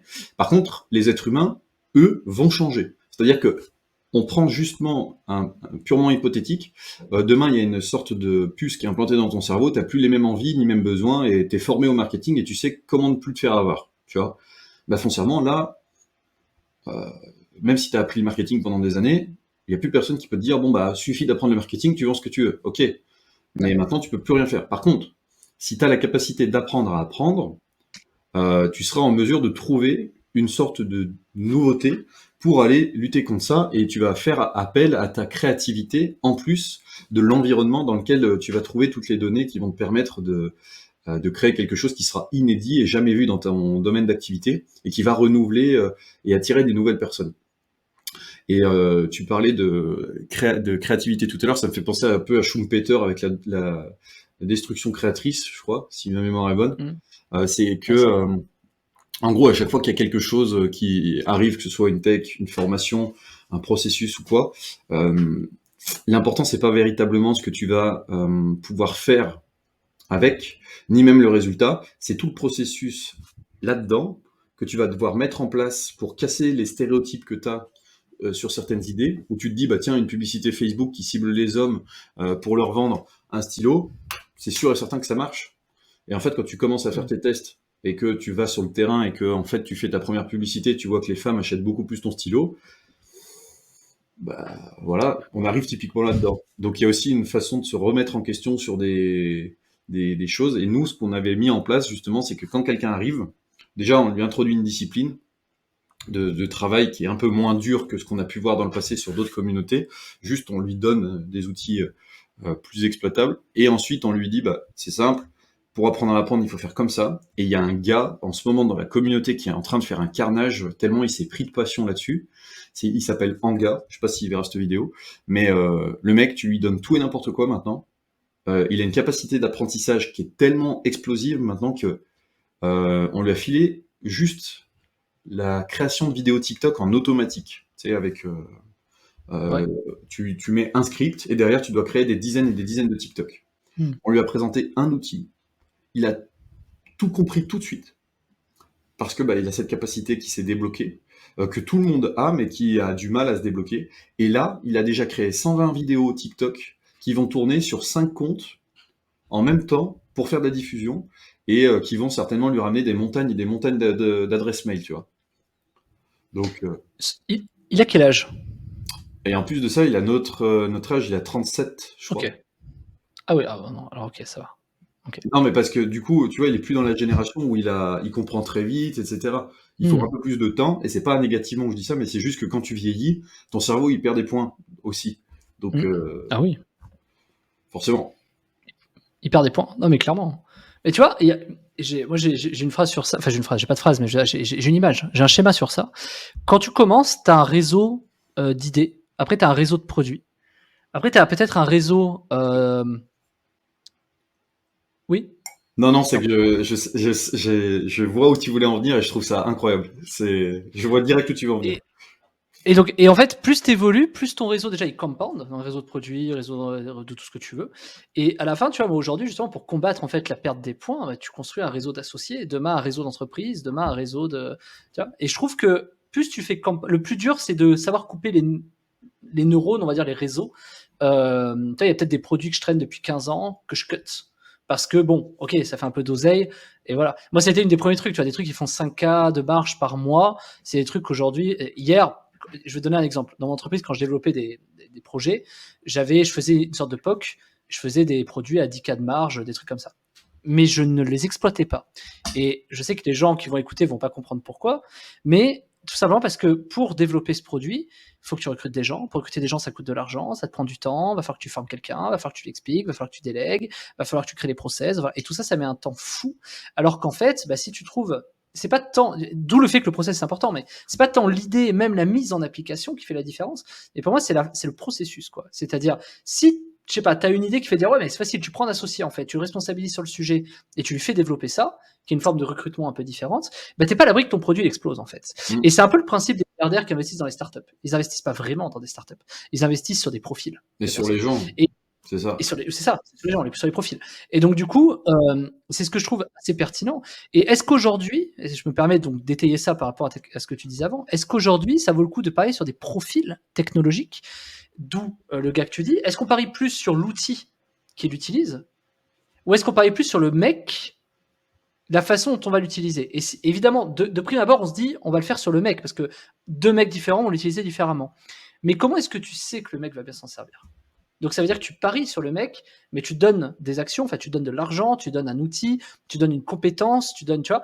Comment est-ce que tu différencies le fait que, tiens, cet outil-là allait être adapté à lui, et le fait que lui allait être adapté à l'outil? Je sais pas si tu vois ma question. Parce que En tu as gros, un c'est gars, comment tu arrives à définir un outil pour un type de personne? comment est-ce que tu arrives à définir que cet outil, tu vois, par exemple, ce mec, tu dis, il apprend vite, il machin et tout ça, là, exemple, l'outil que tu as dit. Très Ouais. bien. Pourquoi pas lui avoir donné un autre outil? Ah, parce qu'en fait, les gens. Alors, je me suis inspiré. Je suis pas forcément dans le marketing, ça c'est une certitude, mais que depuis que je fais du contenu pour TikTok, je m'aperçois d'un truc très simple. C'est que, et en toute humilité, je dis ça, je sais qu'on fait partie du genre de personnes qui ont des compétences psychologiques, sociales et techniques un petit peu plus avancées que la moyenne française. Et je dis ça dans le sens que ça peut être inné ou ça peut être acquis. Et quand je regarde un peu le contenu qui se fait sur TikTok, je vois très bien qu'il faut aller user de simplicité dans toutes les explications et les concepts. Plus tu uses de simplicité, et aussi avec le nombre de baffes que j'ai pris dans la figure parce que on m'a dit que c'était trop complexe mes offres, etc. Et ben plus tu uses de facilité et de décomplexification, plus tu as de chances d'avoir des personnes qui vont comprendre rapidement. Et là où on a présenté cet outil à cette personne, c'est que je suis tombé dessus, l'interface utilisateur était parfaite, simple, pratique, et l'interface et l'expérience utilisateur était aussi très bien ordonnée. Et là, je savais que, vu que c'est une personne qui a plus de 30 ans, et qui n'est pas forcément la génération Internet, mais plutôt la génération manuelle. Il me semble que de base, il est maçon, tu vois. Je crois quelque chose comme ça, je sais plus exactement, ou postier, l'un des deux. En tout cas, c'est un métier qui est manuel. Et ben cette personne-là, elle a quand même réussi à tout comprendre très rapidement parce que l'outil était d'une simplicité extrême. Et ça me permet aussi moi de faire un peu comme Frankenstein, c'est des tests sur des gens, c'est de dire bon bah voilà, cet outil il a très bien fonctionné pour tel type de personne. Donc si je le présente à 2 autres personnes et que ça marche aussi, ça veut dire que je peux le présenter à 3 autres, 4 autres, 5 autres, tu vois. Et par des phases d'itération comme ça, j'arrive à constituer des équipes qui apprennent vite, bien et mieux parce que ben on a fait des itérations basées sur des outils simples et on a décomplexifié toute la structure. Et plus Mmh. le truc est simple, plus les mecs vont vite. Et là où c'est encore plus redoutable, c'est que on a mis des groupes de travail en place, en interne, qui sont, enfin franchement, c'est un truc qui est vraiment sous-coté, ça par des mecs qui font des communautés. C'est que, bah toi je te le dis parce que je sais que tu as un canal Telegram qui est en création ou qui est déjà en cours, c'est ça, hein? Il est existant, hein, là, je sais plus, avec les Bah, sous-parties. moi, j'ai un canal Telegram qui existe, ouais, mais je sais pas si tu parles du groupe privé que je vais Le que groupe privé, ouais, c'est ça que je voulais dire. ouais, ouais, il est créé déjà, ouais, ouais. Ok, bah Avec des groupes, il y a des groupes de sujets, c'est ça? Groupes de ouais, c'est ça. travail, ce genre de trucs. Ok, Mmh. bah tu vois par exemple, ce canal-là de groupe, euh, nous on l'a mis en place et on a créé des groupes de travail de 3 personnes où il y a une personne débutante, une personne niveau intermédiaire et une personne niveau Mmh. expert. Et ce qui se produit dans ces groupes est absolument fou, c'est que tu mets un mec qui n'y connaît rien, mais qui n'y connaît vraiment rien de rien. C'est-à-dire que c'est une bille de chez bille, avec Mmh. 2 mecs qui sont hyper doués, et les 3 vont monter en puissance comme jamais.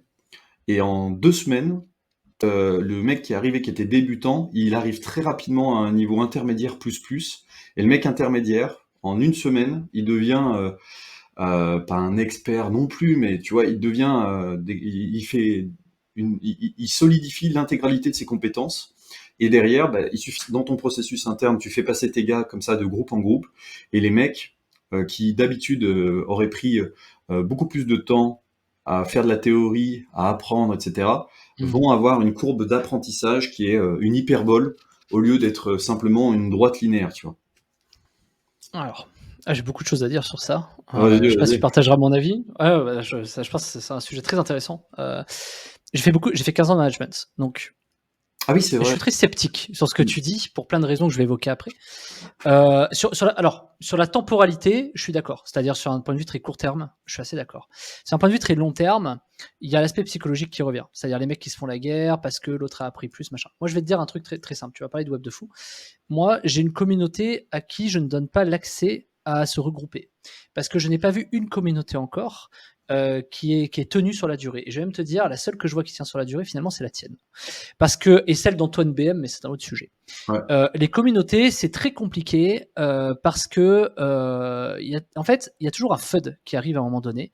C'est-à-dire des gens. En fait, il y a 10 personnes qui vont foutre la merde à un moment donné et qui vont griller Tout le tout le reste. travail que tu as mis en place, tout le reste. Et je l'ai fait, et tu peux être gratuit, payant. J'ai vu, moi, j'ai des associés, j'ai Flo de QTT que tu connais dans le Play to Earn, qui a fait pendant 2 ans des Discord gratuits. Il a eu entre 5 et 8 000 membres. Dans la crypto, c'était le génie, je sais pas quoi, machin, jusqu'au jour où tu as 3 mecs qui ont foutu la merde et où ça lui a cassé les couilles, littéralement. Et il y a plein d'exemples, d'accord? Je veux pas rentrer là-dedans. Moi, je pense que tu as raison sur ça, sur 2 choses. Mon avis, enfin raison, j'en sais rien, je te donne mon avis en tout cas. Ouais, ouais, non, mais Mon avis, c'est que, ouais, parce que c'est plus pour les mots, parce que je raisonne en même temps, mais moi, les meilleures personnes que j'ai recrutées, ça a été des gens qui sont arrivés de nulle part. C'est-à-dire, c'est jamais été des gens qui font partie du profil. Par exemple, j'ai recruté une nana qui était sortie de master, de commerce, mon cul, machin, l'horreur incarnée. Parce que je veux être cadre, voilà, bon, bref, voilà. J'ai recruté des mecs de artisans. J'ai fait beaucoup de choses. Les meilleurs profils que j'ai retrouvés, c'est soit des gens qui viennent d'ailleurs, qui ont rien à voir et qui sont prêts à être formatés, à réapprendre de zéro. Et c'est pour ça que je t'ai demandé la question sur le gars de 37 ans. mm. Tu vois, ils réapprennent de zéro vraiment un truc, ils découvrent un univers quelque part. Et à toi de trouver la capacité de les intéresser au sujet et de les développer là-dessus, parce que du coup, tu vas formater leur façon de faire et tu vas libérer leur créativité, leurs neurones, pour que eux créent de la valeur ajoutée. Et ça, c'est un job qui est hyper dur. Ensuite, le fait de recruter des gens et de les mettre entre eux, il y a quand même une mini-guerre qui se met en place, qui n'en est pas une. C'est pas une guerre concurrentielle, c'est pas ça. C'est une guerre d'ego qui, moi, je monte plus vite, moi, je suis machin là. Et c'est pas littéralement sur le papier. C'est-à-dire, c'est pas marqué sur le papier, Ouais, mais c'est ça indirect. l'est au fur et à mesure du temps. En fait, avec le temps, ça met du temps, mais ça vient. Parce qu'après, il y a un mec, en fait, il suffit d'un mec un peu en dessous dans le niveau de compétence qui trouve une super idée. Il va commencer à se poser la question, et pourquoi l'autre, il l'a pas vu? Et pourquoi machin? Et au début, c'est hyper sain. Ouais, on travaille ensemble, machin. Et en fait, très vite, voilà. Et c'est pour moi, c'est le même principe que les communautés. Et c'est pour ça que sur Web de Fou, j'ai jamais ouvert l'accès à de la communauté. Parce que, je serais pas capable de le gérer parce que les gens, un FUD, un machin, un truc qu'ils ont pas compris que t'as dit, qui a été mal interprété parce que, comme tu l'as dit tout à l'heure, c'est sorti du contexte ou ils ont pas les clés. Parce que moi, je suis pas quelqu'un qui se contredit, jamais. Par contre, je peux dire tout et son inverse selon le contexte. Donc, évidemment, si tu prends deux phrases, tu peux dire que le mec se contredit. Par contre, si tu prends le contexte, bizarrement, c'est pas la même chose. Donc, les communautés sont très fortes pour aller vraiment te défoncer la gueule, parce que tu as toujours en fait les 10 haters que tu n'auras pas filtrés. En atteste, et je vais les citer, DBL pour Jean-Marie Corda, Marketing Underground, je crois, ou je sais plus comment ça s'appelait, pour Tougan et machin. C'est pour dire que Rix, ouais, je sais plus comment ça s'appelle, c'est ouais, voilà. Enfin, toutes ces communautés-là, c'est un exemple, et il y en a d'autres, il y en a plein. Tous les mecs qui sont frottés aux communautés, ça a été toujours très compliqué à gérer. Et moi, je pars d'un principe tout bête, c'est que les meilleurs profils sont ceux qui ne font pas partie des communautés, que tu intègres dans une communauté, mais qui font leur bout de chemin. Et pour ça, je vais te donner un exemple, c'est le village. Tout le monde a un rôle, une mission, une responsabilité, Ah, j'aime bien. et donc le chasseur, par exemple, il part chasser la bête. Ok. La maman, je sais pas, elle s'occupe des gamins. Je fais un truc de cliché absolu que tu veux. Le mec ou la meuf fait l'école, machin, etc. Et est responsable d'un pôle. Et la fonction et la responsabilisation, c'est hyper important. Et là où ça part en vrille, parce que ça c'est une théorie, là où ça part en vrille, c'est qu'est-ce qui se passe si le chasseur il est malade et qu'il peut pas aller chasser. Et donc, parce que tout le village en dépend. Tu sais, le mec qu'on dit, ouais, il est jamais dans le village, il est jamais là, ouais, mais lui, il part toute la journée, il a pas vu les problèmes qu'on avait, machin. Mais le jour où il arrête de ramener parce qu'il est malade, il y a plus personne qui peut se nourrir. Et je trouve que c'est hyper important de responsabiliser les gens dans une communauté par rôle et par responsabilité.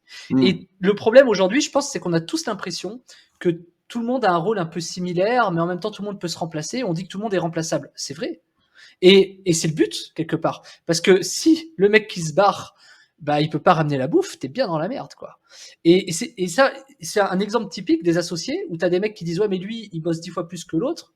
C'est pas normal qu'il ait 50-50, alors que ça n'a absolument rien à voir. Ça n'a rien à Et il voir. suffit que le mec, voilà. Et tout ça, ça fait partie des rôles de communauté. Donc, c'est des rôles sociaux, des rôles à l'intérieur d'un foyer, des rôles à l'intérieur d'une communauté, des rôles à l'intérieur d'une entreprise. Et c'est hyper important. Et c'est pour ça que je te dis, des mecs qui travaillent ensemble, s'ils sont dans la même direction, avec le même sens pour un niveau d'expertise, il y a un moment donné où il va y avoir un problème, en fait. Je veux tout ce laïus pour dire ça, mais pour exprimer le fait que là-dessus, je suis pas forcément d'accord, parce que en management, si tu perds du temps avec des gens qui te coûtent du temps, ton entreprise, elle est morte. Ouais. Et il faut favoriser les profils qui sont bons pour que leur temps soit bien placé. Et c'est l'exemple typique. Moi, je l'ai vécu dans une société et j'ai mis des années à le comprendre, où j'avais un super élément, c'était une nana, une super élément. Elle faisait que rattraper les conneries des mecs en dessous, qu'elle formait. Et elle passait un temps fou à continuer à expliquer et à corriger les erreurs que les gens continuent à faire. Donc, elle mettait en place des process pour éviter qu'ils fassent des erreurs, etc., etc., etc., etc. Puis à la fin, les mecs, bon, bah, ils sont pas meilleurs qu'elle, et donc ils se barrent. Et elle a perdu combien de temps, combien ça t'a coûté dans son entreprise, le coût d'opportunité pour elle et pour toi, qui fait qu'à terme, le coût, la perte est colossale. Et moi, cette nana-là dont je te parle, elle est restée 8 ans chez moi, puis elle s'est barrée à cause de ça, en fait. Alors que c'était un élément extraordinaire. Et tu peux proposer tout ce que tu veux, c'est mort. Parce que, en fait, la perte de son temps, de sa vie à élever les autres, c'est extrêmement compliqué. Et sur le management, sur un truc comme ça, je sais que sur le 8 ans, sur le court terme, c'est ok. Je peux te dire, je me reviens au bout de la première année, je vais dire, putain, c'est génial, elle apprend les trucs, les mecs, ils comprennent, ils machin, ils arrivent à évoluer, tout ça. Et au bout de certains temps, bah, tu te rends compte que non. Parce qu'en fait, la capitalisation que tu fais des gens et de la compétence à l'intérieur de ta communauté, foyer, entreprise, appelle ça comme tu veux, eh ben, il y a un moment donné où, pour moi, il y a un plafond de verre, quoi. Et je comprends, au début, moi, je comprenais pas, mais je comprends pourquoi, par exemple, les gros patrons du CAC 40, Ils ont mis en place des process en mode je te dégage, tu rentres, tu machin et tout, parce qu'en vrai, t'as pas 10 000 possibilités, quoi. Parce qu'en fait, t'as trop d'humains quelque part. Et quand t'as trop d'humains, t'as trop d'aléas. Si t'as trop d'aléas, tu maîtrises pas. Si tu maîtrises pas, ton entreprise t'appartient pas et tu crèves. C'est un super résumé de ce que je pense. Après, moi, ce que je fais toute la journée, c'est que je suis plus confronté à traiter avec des machines que à traiter avec des humains, tu vois.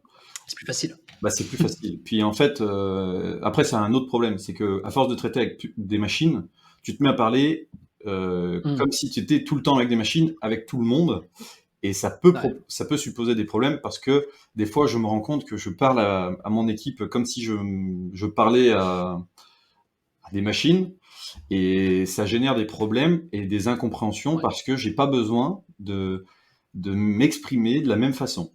Et ce que tu dis là avec le management opérationnel et des ressources humaines, bah, c'est la même chose. C'est que quand tu vas confier une tâche à quelqu'un, si tu lui as pas clairement défini tout le briefing, plus ce que tu cherches à faire, les objectifs et là où tu veux aller, dans 80% des cas, tu es sûr et certain que ça va aller droit dans le mur comme réalisation de tâches. Alors que quand tu le fais avec une machine, dans 100% des cas, j'ai une solution dans les 5 minutes. Oui, puis elle t'en veut pas, la machine. Et elle m'en veut pas. Et elle m'en veut pas, il n'y a pas de côté conflictuel où, tu vois, hier, c'est arrivé hier, donc il se reconnaîtra s'il voit la vidéo, mais hier, j'explique quelque chose à quelqu'un en off sur une conversation Telegram. Donc, je poste une capture d'écran, je dis, bah, tu vois, à tel endroit, on a tel résultat. Et du coup, la conversation commence à s'envenimer parce que ça fait 8 fois qu'on s'est envoyé le même message et qu'on s'est pas compris. Parce que moi, dans ma tête, c'est clair, parce que j'ai le contexte, etc. Lui, dans sa tête, il est sur une tâche, donc il fait quelque chose d'autre, et il voit pas ce que je veux dire. Et on monte au quart de tour, on s'énerve, et au final, on se dit, attends, ça vaut pas le coup qu'on s'énerve, on laisse tomber. Et en fait, au même moment, je décris ma tâche à ChatGPT, parce que bah, je suis en train de travailler là-dessus, et il comprend tout de suite.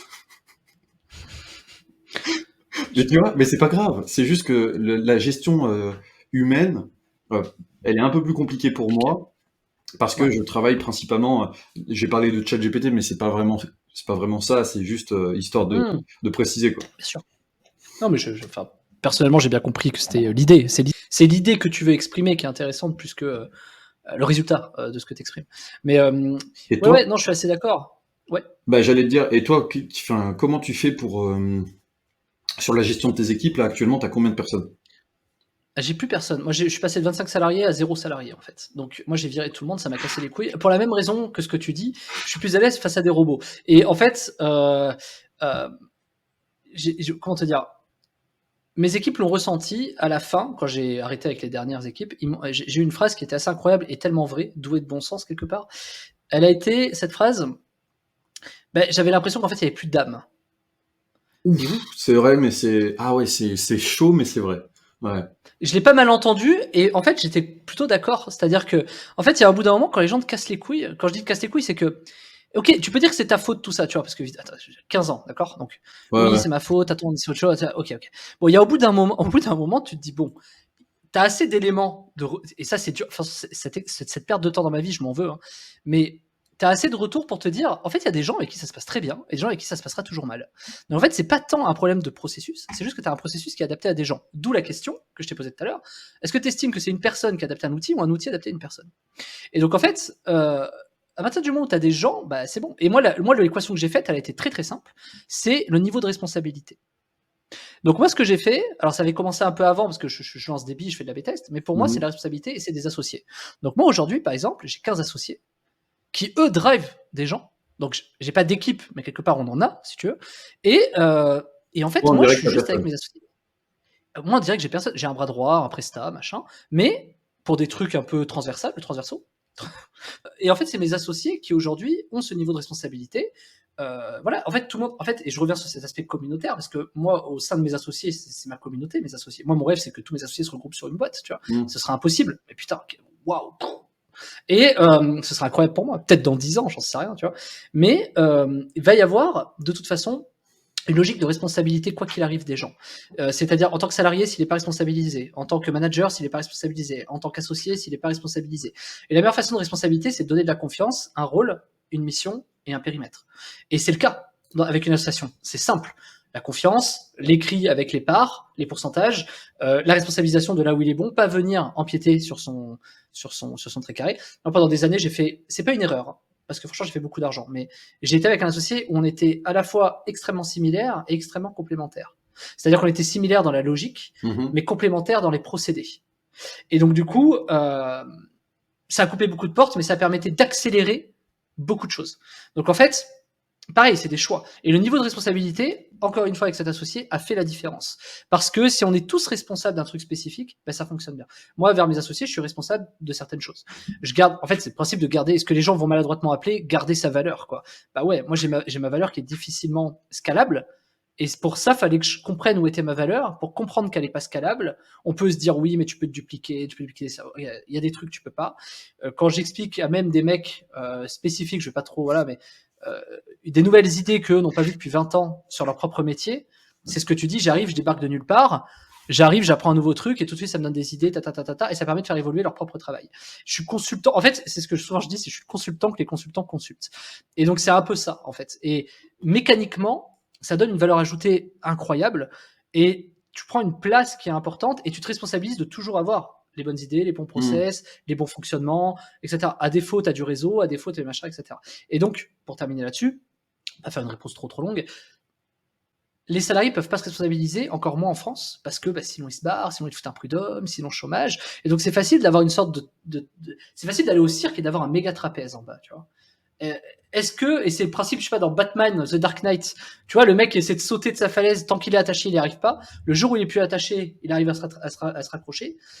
C'est pas systématique. Ah, j'aime bien l'image. Oh, j'aime bien l'image. C'est exactement le sujet pour moi de se lâcher. Et donc, un salarié, pour moi, c'est, en fait, si tu raisonnes comme ça, comment tu veux qu'un salarié puisse s'élever? Il peut pas, En ouais. fait, c'est compliqué. Il faut qu'il coupe la corde. Tu vois, et est-ce qu'il sera capable de le faire? Ça veut dire devenir indépendant. Donc finalement, voilà. Et c'est pour ça que moi, avec des associés, je suis à l'aise. Des partenaires. Moi, aujourd'hui, ma vie, c'est rempli de partenaires, d'associés, de fournisseurs. Moi, mes clients, si tu veux, c'est des partenaires aussi. J'ai des anciens clients qui sont devenus des associés et qui après sont devenus partenaires. Tu vois. Pour moi, le statut, il n'est pas important à partir du moment où les gens se responsabilisent là où ils veulent. Voilà. Ouais, je vois. Pour la fin de mon life. Non, mais enfin, plein de sens, comme d'hab. Sur l'ensemble là-dessus, moi, j'ai pas trop grand-chose à rajouter parce que je suis plutôt raccord avec ça. Si tu responsabilises les différentes personnes de ton équipe, le business de 1 peut tourner tout seul, et de 2, confiance qui s'installe dans ta boîte est plus puissante que de simplement se dire bon bah très bien, fais-moi ça. Et en fait, quand tu lui dis fais-moi ça, il va le faire avec implication plus un truc qui manque cruellement aujourd'hui, une conscience professionnelle. C'est-à-dire qu'il va pas juste faire une tâche pour faire une tâche. Si je lui dis, est-ce que je peux, tu sais, le fameux truc du stagiaire, est-ce que je peux avoir un café? Quelqu'un qui va te ramener un café, c'est une tâche pourrie. Je pourrais l'utiliser pour autre chose, mais c'est juste que c'est beaucoup plus parlant en exemple comme ça, imagé. Est-ce que je peux avoir un café? Quelqu'un normal va te ramener un café. Normal. Et quelqu'un qui va avoir une conscience pro va peut-être te demander si tu veux du sucre, va peut-être te demander si tu veux un peu de lait ou quelque chose comme ça, tu vois. Mais moi, je suis très très d'accord avec ça. C'est que si tu donnes pas de la confiance plus un petit peu de mobilité aux différentes personnes avec qui tu travailles, personne peut évoluer. Et dans le temps, s'ils se lassent, sachant qu'en plus on travaille tous avec des entrepreneurs, le cycle de vie d'un entrepreneur dans une entreprise, il est très très très court, très très très court. Donc plus tu lui donnes de chance, plus t'as d'opportunités pour qu'il reste long terme aussi. Ouais, et puis je rajouterais un point, ça dépend les fonctionnements. C'est-à-dire, moi, je sais que je suis assez créatif et j'aime bien bouger, ce qui est très dur à suivre pour des salariés qui ont besoin d'un cadre, un périmètre carré, une stabilité. Moi, il faut toujours que ça bouge, il faut toujours que ce soit challengé. Moi, je mets des coups de pied dans les fourmilières, tu vois, et c'est l'enfer pour des salariés. Donc, je précise, parce que ce que je dis n'est pas une réalité, c'est ma réalité par rapport à mon profil, et qu'il y en a qui savent très très bien gérer 50 personnes, et j'en connais, hein, des mecs qui étaient responsables de centaines de personnes dans des centres d'appel, très carré, bravo monsieur, enfin franchement, bravo. Et mais c'est pas mon profil. Et en fait, c'est con, mais être aligné avec ce que t'es, ça change aussi tes business. Et c'est pour ça que c'est jamais, et ça c'est très difficilement explicable, c'est jamais un produit en fait qui fait l'argent. C'est des processus, c'est le fait que tu sois aligné là où t'es, c'est le fait que t'as les gens qui te suivent et qui te font confiance. Parce que construire des partenariats et des associations de confiance, je peux te dire que c'est tu vois de quoi je parle, c'est extrêmement compliqué. Et une fois que tu les as, les gens de confiance, je pense qu'il ne faut pas les lâcher. Bah, ça Et m'a il pris faut 4 mettre ce ans, hein, qu'il faut. pour des associés Ah, solides. mais ça prend du temps. Ça prend Mm. du temps. Et c'est l'associé d'un associé qui a dit cette phrase, que je t'avais déjà dite il n'y a pas si longtemps. Tu peux vraiment connaître la valeur de quelqu'un qu'à partir du moment où tu as fait des centaines de milliers de dollars de transactions avec lui. Mm. Et franchement, ouais. Franchement, ouais. Et moi, je me donne mes 15 associés, tu vois, ils ont tous eu des centaines de milliers de dollars en rapport avec ce qu'on a fait. Si c'était pas le cas, j'aurais des doutes, quoi. Moi, j'en ai une autre comme Et ça. vas-y. Pour vraiment choisir son associé, pour moi, c'est on arrive vraiment à savoir si on peut s'associer avec quelqu'un à partir du moment où avec cette personne, tu as mangé des pâtes pendant plusieurs semaines parce que c'était Oui. difficile. Tu vois. Mais c'est à peu près la même chose. Alors, tu as raison, c'est une deuxième facette. Moi, à chaque fois, j'essaie de. Tous mes associés, pour moi, ils sont associés à partir du moment où on a vécu une crise. Ouais, c'est ça. C'est ça, c'est la même chose. Et oui, moi, j'ai vécu, avec tous mes associés, j'ai vécu des crises. Et je vais te dire autre chose aussi. Et il y en aura d'autres qui se profileront de crises. En fait, tout est cyclique. Dans la vie d'un entrepreneur, tu as des crises, tu as la croissance éternelle, infinie, to the moon, ça n'existe pas. C'est pas Il pour y a ça toujours qu'on des finit moments un où tu café fais. entrepreneur. Bien sûr, et les vrais amis comme les vrais associés, tu les vois le jour où il y a un moment de crise. Tu vois, moi j'ai eu 2 types d'associés différents. J'en ai, s'ils se reconnaîtront s'ils voient cette vidéo, j'en ai un qui m'a dit le jour où on a une grosse crise, peut-être que notre association n'a pas lieu d'exister. Et un autre qui m'a dit c'est pas grave, on va y arriver. Moi, j'ai les deux. Ouais, voilà. Donc tu vois, franchement, c'est. Et aujourd'hui, le deuxième est toujours associé. Donc en vrai, c'est extrêmement compliqué, mais le temps donne toujours raison à ce type de raisonnement. Et en tout cas, moi, dans ma vision, et c'est pour ça, faire les choses bien, conscience professionnelle, tu as raison, tu as donné les bons mots, conscience professionnelle, éthique, intégrité, respect, confiance. Voilà, c'est des mots très basiques, mais aujourd'hui, après 15 ans, je peux dire que c'est les seuls mots qui comptent en fait. C'est pas produit, c'est pas fidélisation, c'est pas voilà. Parce que tout ça, c'est des points. Je vais te dire autre chose. Si tu veux une compétence pour savoir fidéliser, une compétence, ça se recrute, ça se paye, ça se monnaie, ça s'apprend. C'est pas ça qui fait l'argent. Voilà. Donc, ce qui fait l'argent, c'est tes décisions. C'est comment tu mets en place les processus. Voilà. Et avec qui. Parce que après, il faut que ça tienne, etc. Alors là, c'est encore autre chose, mais ouais, c'est clair que là-dessus, Oui. en fait, le sujet, il est tellement vaste que de simplement le réduire à juste, il faut une crise, c'est trop facile, parce qu'en fait, il y a tellement plus de choses que ça, mais ouais. Bien sûr. En tout cas, ça fait partie du processus et qu'il faut dans tous les cas une crise. Il faut un problème, un gros problème. Si tu veux une longévité d'association, c'est pas juste ça. Et je suis d'accord avec toi. Bien au contraire, c'est tellement de choses. J'ai eu un associé pendant 13 ans. On en a vécu des trucs. J'ai beaucoup appris. J'ai fait des erreurs. Il en a fait aussi. J'ai compris où étaient les certains problèmes. Et aujourd'hui, je dimensionne un peu les choses différemment. Mais moi, je trouve qu'une crise est nécessaire à chaque fois, quoi qu'il arrive. Elle est obligatoire et nécessaire. Voilà. C'est pas, par contre, la seule variable. Voilà. Après, encore une fois, ça dépend les profils. Il y en a, ils peuvent te dire l'inverse et je serais 100% d'accord. Ça dépend les gens que tu as en face, ça dépend comment tu es, etc. Moi, je vais trop vite, j'ai trop d'idées, j'ai trop de machin, j'ai trop de trucs que je vais appliquer d'une certaine façon, machin. Et t'imagines poser un cadre à des salariés alors que je suis comme ça? Oh putain, je suis pas bon. Et j'ai mis des années, j'ai mis 12 ans à m'apercevoir de ça, tu vois. C'est con. Putain, le temps perdu. Aujourd'hui, je me dis, putain, le temps perdu. C'est fou, quoi. Et franchement, ça me révolte. Hein. Je me dis, putain, j'ai perdu autant de temps. Alors après, j'ai fait de l'oseille, pas de problème. Mais, putain, quel temps perdu. Tu vois, aujourd'hui, je me dis, la position dans laquelle je suis aujourd'hui, je me dis, mais j'aurais toujours dû être dans cette position comme ça.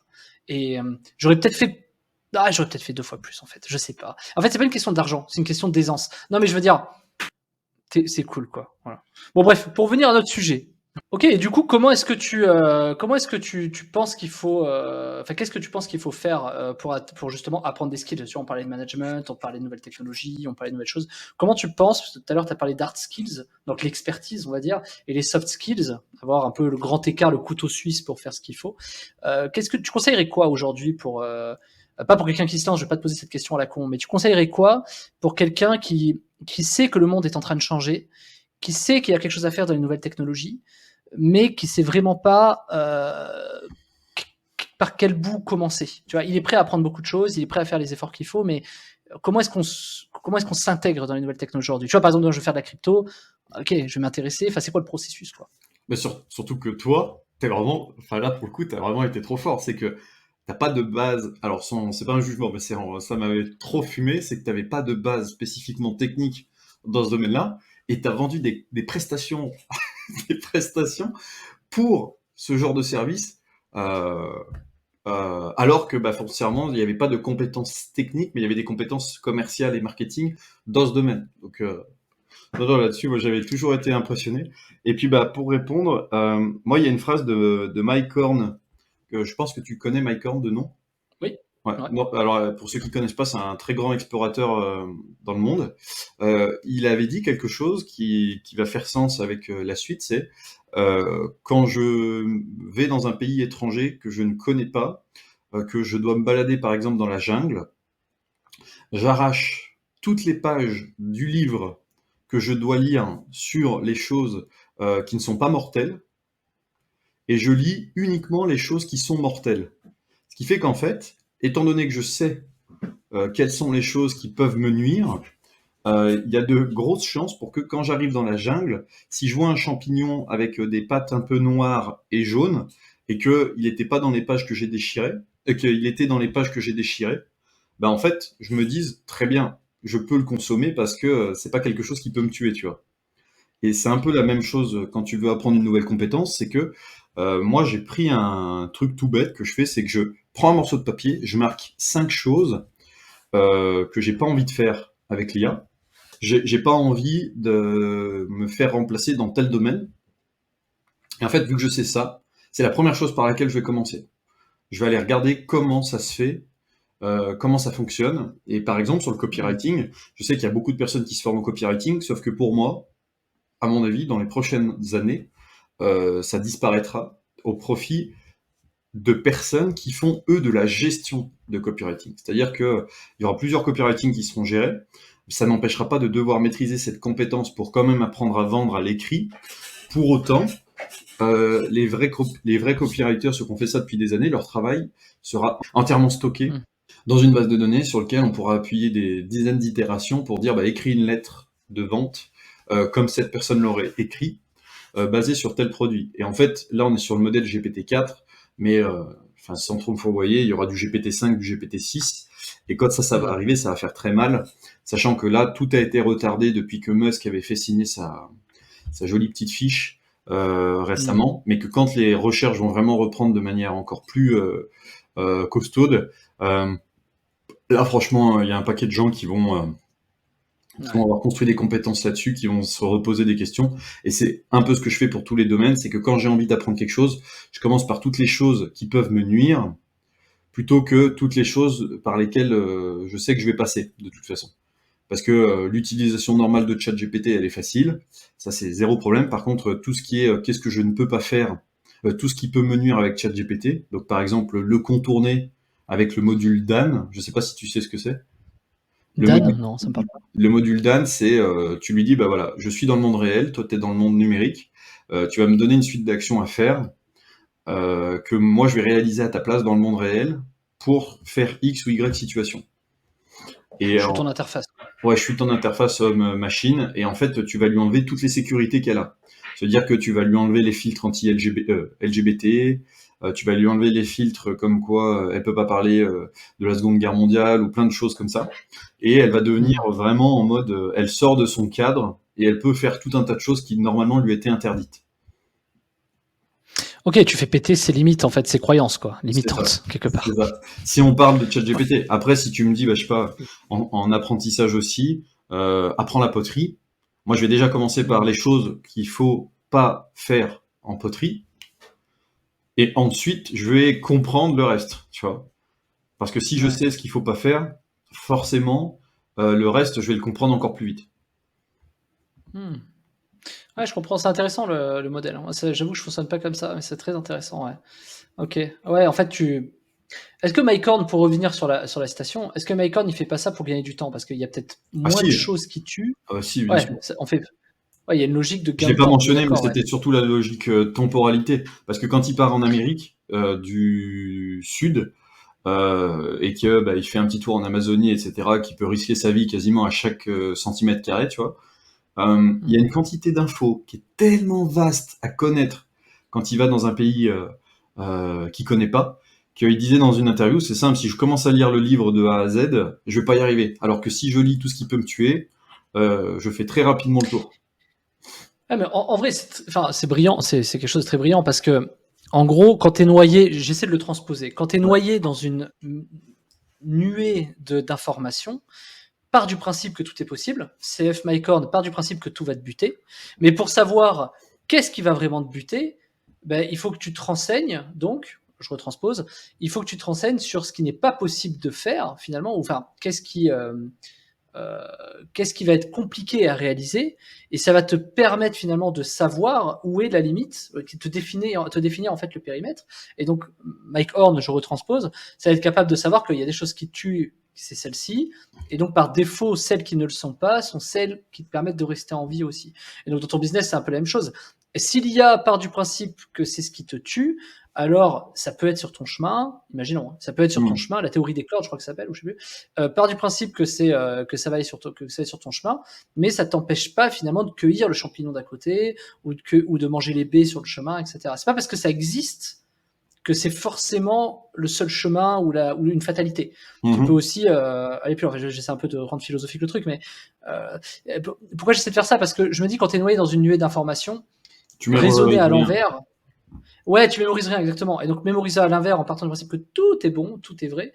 Voilà. Et c'est Tougan qui disait ça, que je trouve aussi très intéressant, quand il dit moi par défaut je crois à toutes les théories du complot, parce que je sais qu'il y en a forcément une petite partie qui est vraie. Pas toutes, mais une petite partie. Et j'aime bien cette logique. C'est-à-dire, je suis pas forcément d'accord avec ça, mais j'aime bien la logique qui est inhérente à ça, qui est de dire, ok, en fait, simplifie le processus, ça va te permettre d'avancer sereinement. Et ça veut pas dire que tu as raison, que tu as tort. Ça veut juste dire que, à un moment donné, heureusement que tu auras fait comme ça, en fait. Heureusement que tu te seras dit, tu vois, heureusement qu'il a appris ça. Parce que peut-être qu'en ayant appris, Mike Horn, tout ce qui était bon, peut-être qu'il serait tombé parce que trop d'infos, trop de machins, trop de trucs, il aurait fait des erreurs, il serait mort. Alors que d'apprendre en simplifiant que ce qui le tue, finalement, c'est ce qui lui permet de rester en vie. Donc, en fait, en connaissant mieux ton ennemi, je vais revenir sur Sun Tzu, en connaissant mieux ton ennemi, en étant allié avec lui, en étant ami avec lui, ça te permet d'arpenter finalement les choses qu'il faut faire que tu vas réussir. Sun Tzu ou Dale Carnegie de comment se faire des amis. Ou Dale Carnegie, exactement. Dale Carnegie, que j'adore d'ailleurs, Dale Carnegie, je trouve que c'est doué de bon sens et de pragmatisme incroyable. Mais oui, clairement. Donc ouais, intéressant. Bon alors, dis-moi, Anthony, Major. J'allais juste faire un pré-shot. Tu vois, là, moi, ça fait des années que je fais de l'ingénierie sociale. C'est en 2-3 ans, en fait, ça a fait comme ça parce que je m'intéresse foncièrement aux gens et à ce qu'ils veulent dans leur tête. Et je trouve les moyens pour leur donner, pas en mode manipulation, mais en mode, je sais que, tu vois, par exemple, il y a quelqu'un qu'on connaît tous les deux qui actuellement cherche un bateau. Ça fait un moment qu'il cherche un bateau spécifiquement de telle marque et qui fait telle chose, et il ne le trouve pas. Et j'ai mis quelqu'un de chez moi sur le coup parce qu'il a des très bonnes relations, et il a trouvé ce bateau. Et je sais qu'indirectement, dans la tête de cette personne, dès qu'il va y avoir quelque chose à chercher, ou quelque chose qui peut sembler impossible à obtenir, il fait appel à moi, et on le trouve, grâce à de l'ingénierie sociale. Et je sais que ça, c'est une sorte de pré-shot pour l'avenir.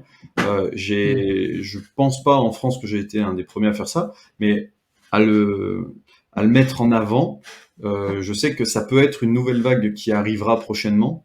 L'ingénierie sociale, le biohacking, le développement par les chiffres, c'est-à-dire que tu captes toutes les données qu'il y a sur ton corps, etc. Et ensuite, tu t'améliores continuellement. Ça, c'est tout des nouvelles industries qui, quand je l'ai fait, moi, étaient comme d'habitude complètement décentrées et pas du tout dans le moment précis. Mais je peux te faire le pré-shot ici que ça va arriver. Mais c'est marrant que tu parles des chiffres, et c'est très intéressant ce que tu dis. Tu sais, beaucoup de gens te disent quels sont tes meilleurs livres. Ils vont te raconter des livres de marketing, des trucs à la con, des trucs de productivité, machin. Moi, le meilleur livre que j'ai lu, c'est ce que tu dis sur la statistique, c'est la saga Fondation de Isaac Asimov. Isaac Asimov. Je crois que c'est un des meilleurs trucs que j'ai lu. Voilà, justement pour pareil. ça. Donc, en gros, pour résumer très très simplement, le plus fidèlement possible, c'est un mec qui prévoit un peu l'avenir à travers les millénaires, juste avec de la statistique, pour la faire simple. pour la faire très très simple. Et du coup, donc c'est une saga de science-fiction qui se passe dans des planètes, de l'espace, machin. Mais là, moi, je suis pas très fan de ce type de lecture. Par contre, la leçon qu'il y a derrière, il prévoit des trucs, il met des capsules temporelles où en fait, il dit voilà, à partir de ce moment-là, il va se passer ça, machin. Et c'est assez incroyable parce que en fait, lui il part du principe, et j'aime bien l'idée philosophique qui est, je pense, réelle. C'est un peu le principe de Fibonacci, etc. C'est que les chiffres prévoient l'avenir. Bah, les maths, oui, les chiffres, maths. mathématiques et tout ça. Maintenant, on n'est que Ouais. mathématiques. On n'est que mathématiques, exactement. Et c'est vrai que ça, je trouve ça fascinant. Quelque part, ne sommes-nous pas, je vais aller trop loin, je veux pas conclure là-dessus, mais ne sommes-nous pas tous les robots de quelqu'un, tu vois? Ne sommes-nous pas tous les robots tu vois, une intelligence artificielle, est-ce qu'on n'est pas tous reliés à une grosse intelligence artificielle finalement? Et est-ce qu'on n'est pas des robots conscients dans un monde de personnes conscientes, tu vois? Compliqué, hein? Moi, je veux pas la finir Enfin, non plus comme ça parce que je sais que je la finis souvent comme ça en podcast ou en interview, mais c'est des vraies réflexions. Moi, je pourrais parler de ça pendant des heures avec tout un tas de nouveaux arguments à chaque fois. Mais c'est passionnant en fait parce que quand tu commences à parler d'un sujet où c'est plus un intérêt, mais c'est devenu de la passion, et c'est vraiment ça que j'ai. Moi, c'est une passion pour la tech. Même pas parce que ça m'a sauvé la vie, etc., mais juste parce que demain, on en a toutes les techs qui nous entourent, elles sont présentes autour de nous, et la roue, le feu et les pierres, la pierre taillée, c'est trois technologies qui ont eu une révolution massive, même si c'était il y a 3,3 millions d'années, tu vois. Elles ont eu des impacts massifs sur des choses qui se passent aujourd'hui. Et si on n'avait jamais inventé la roue, parce que la roue existait pour les potiers à l'époque pour leur permettre de faire leur structuration de matière, mais quand la roue a fini par se développer, ça a donné lieu à des guerres, à du commerce, et c'est là où on a eu une vraie révolution, à mon sens, une des premières révolutions industrielles, si on peut dire, et commerciales, parce que il y a eu cette technologie. Et je pense que peu importe le temps, peu importe le moment, à toute révolution, il y a toujours une technologie. Ouais. Là, je suis assez d'accord. Ouais. Alors, où est-ce qu'on te retrouve pour discuter avec toi sur Telegram? Je te mets les en description. Alors, un peu compliqué de discuter avec moi en direct, mais Non, mais rejoindre ta communauté, ah oui, j'entends. oui. Ta communauté, voir qu'est-ce que tu proposes, parce que tu Il y as a le l'accès site tech. No Limit, donc No Limit Inc. INC, donc .com, avec Anthony. En gros, si vous le trouvez pas sur Google, vous marquez No Limit ou Major, Ah voilà. non, non, je vais le mettre en description, t'inquiète. Ah ok, c'est gentil. Je vais mettre le lien. Il y a ça. Puis après, sur Instagram, c'est Major AGV, et puis c'est partout sur tous les réseaux sociaux. Et après, il y a Telegram. On n'arrive pas à trouver le référencement correct pour être noté sous ça. Donc, si un jour vous arrivez à trouver, parfait. Bah ouais, sauf si tu le mets, mais voilà. Non, mais je vais te mettre en bas, je vais te mettre dans la Sous la description et vidéo. tout ça et tout le reste. Ouais, voilà, exactement. Ok, super. Et du coup, on va retrouver quoi là-bas alors? T'as ta communauté? Alors, dans le canal Telegram, c'est un peu toutes mes pensées sur les technologies, sur les choses qui se développent, sur une vision.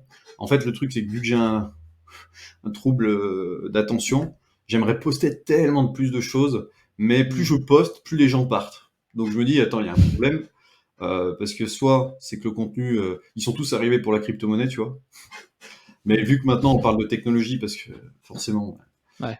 voilà, ça dépend. Ils partent tous, donc je me restreins un peu, donc voilà. Et après, ce qu'on y retrouve, c'est des avancées techno, des pré-shots. Par exemple, les e-commerçants ont fait beaucoup d'argent aussi parce que je suis très content. Beaucoup m'ont copié.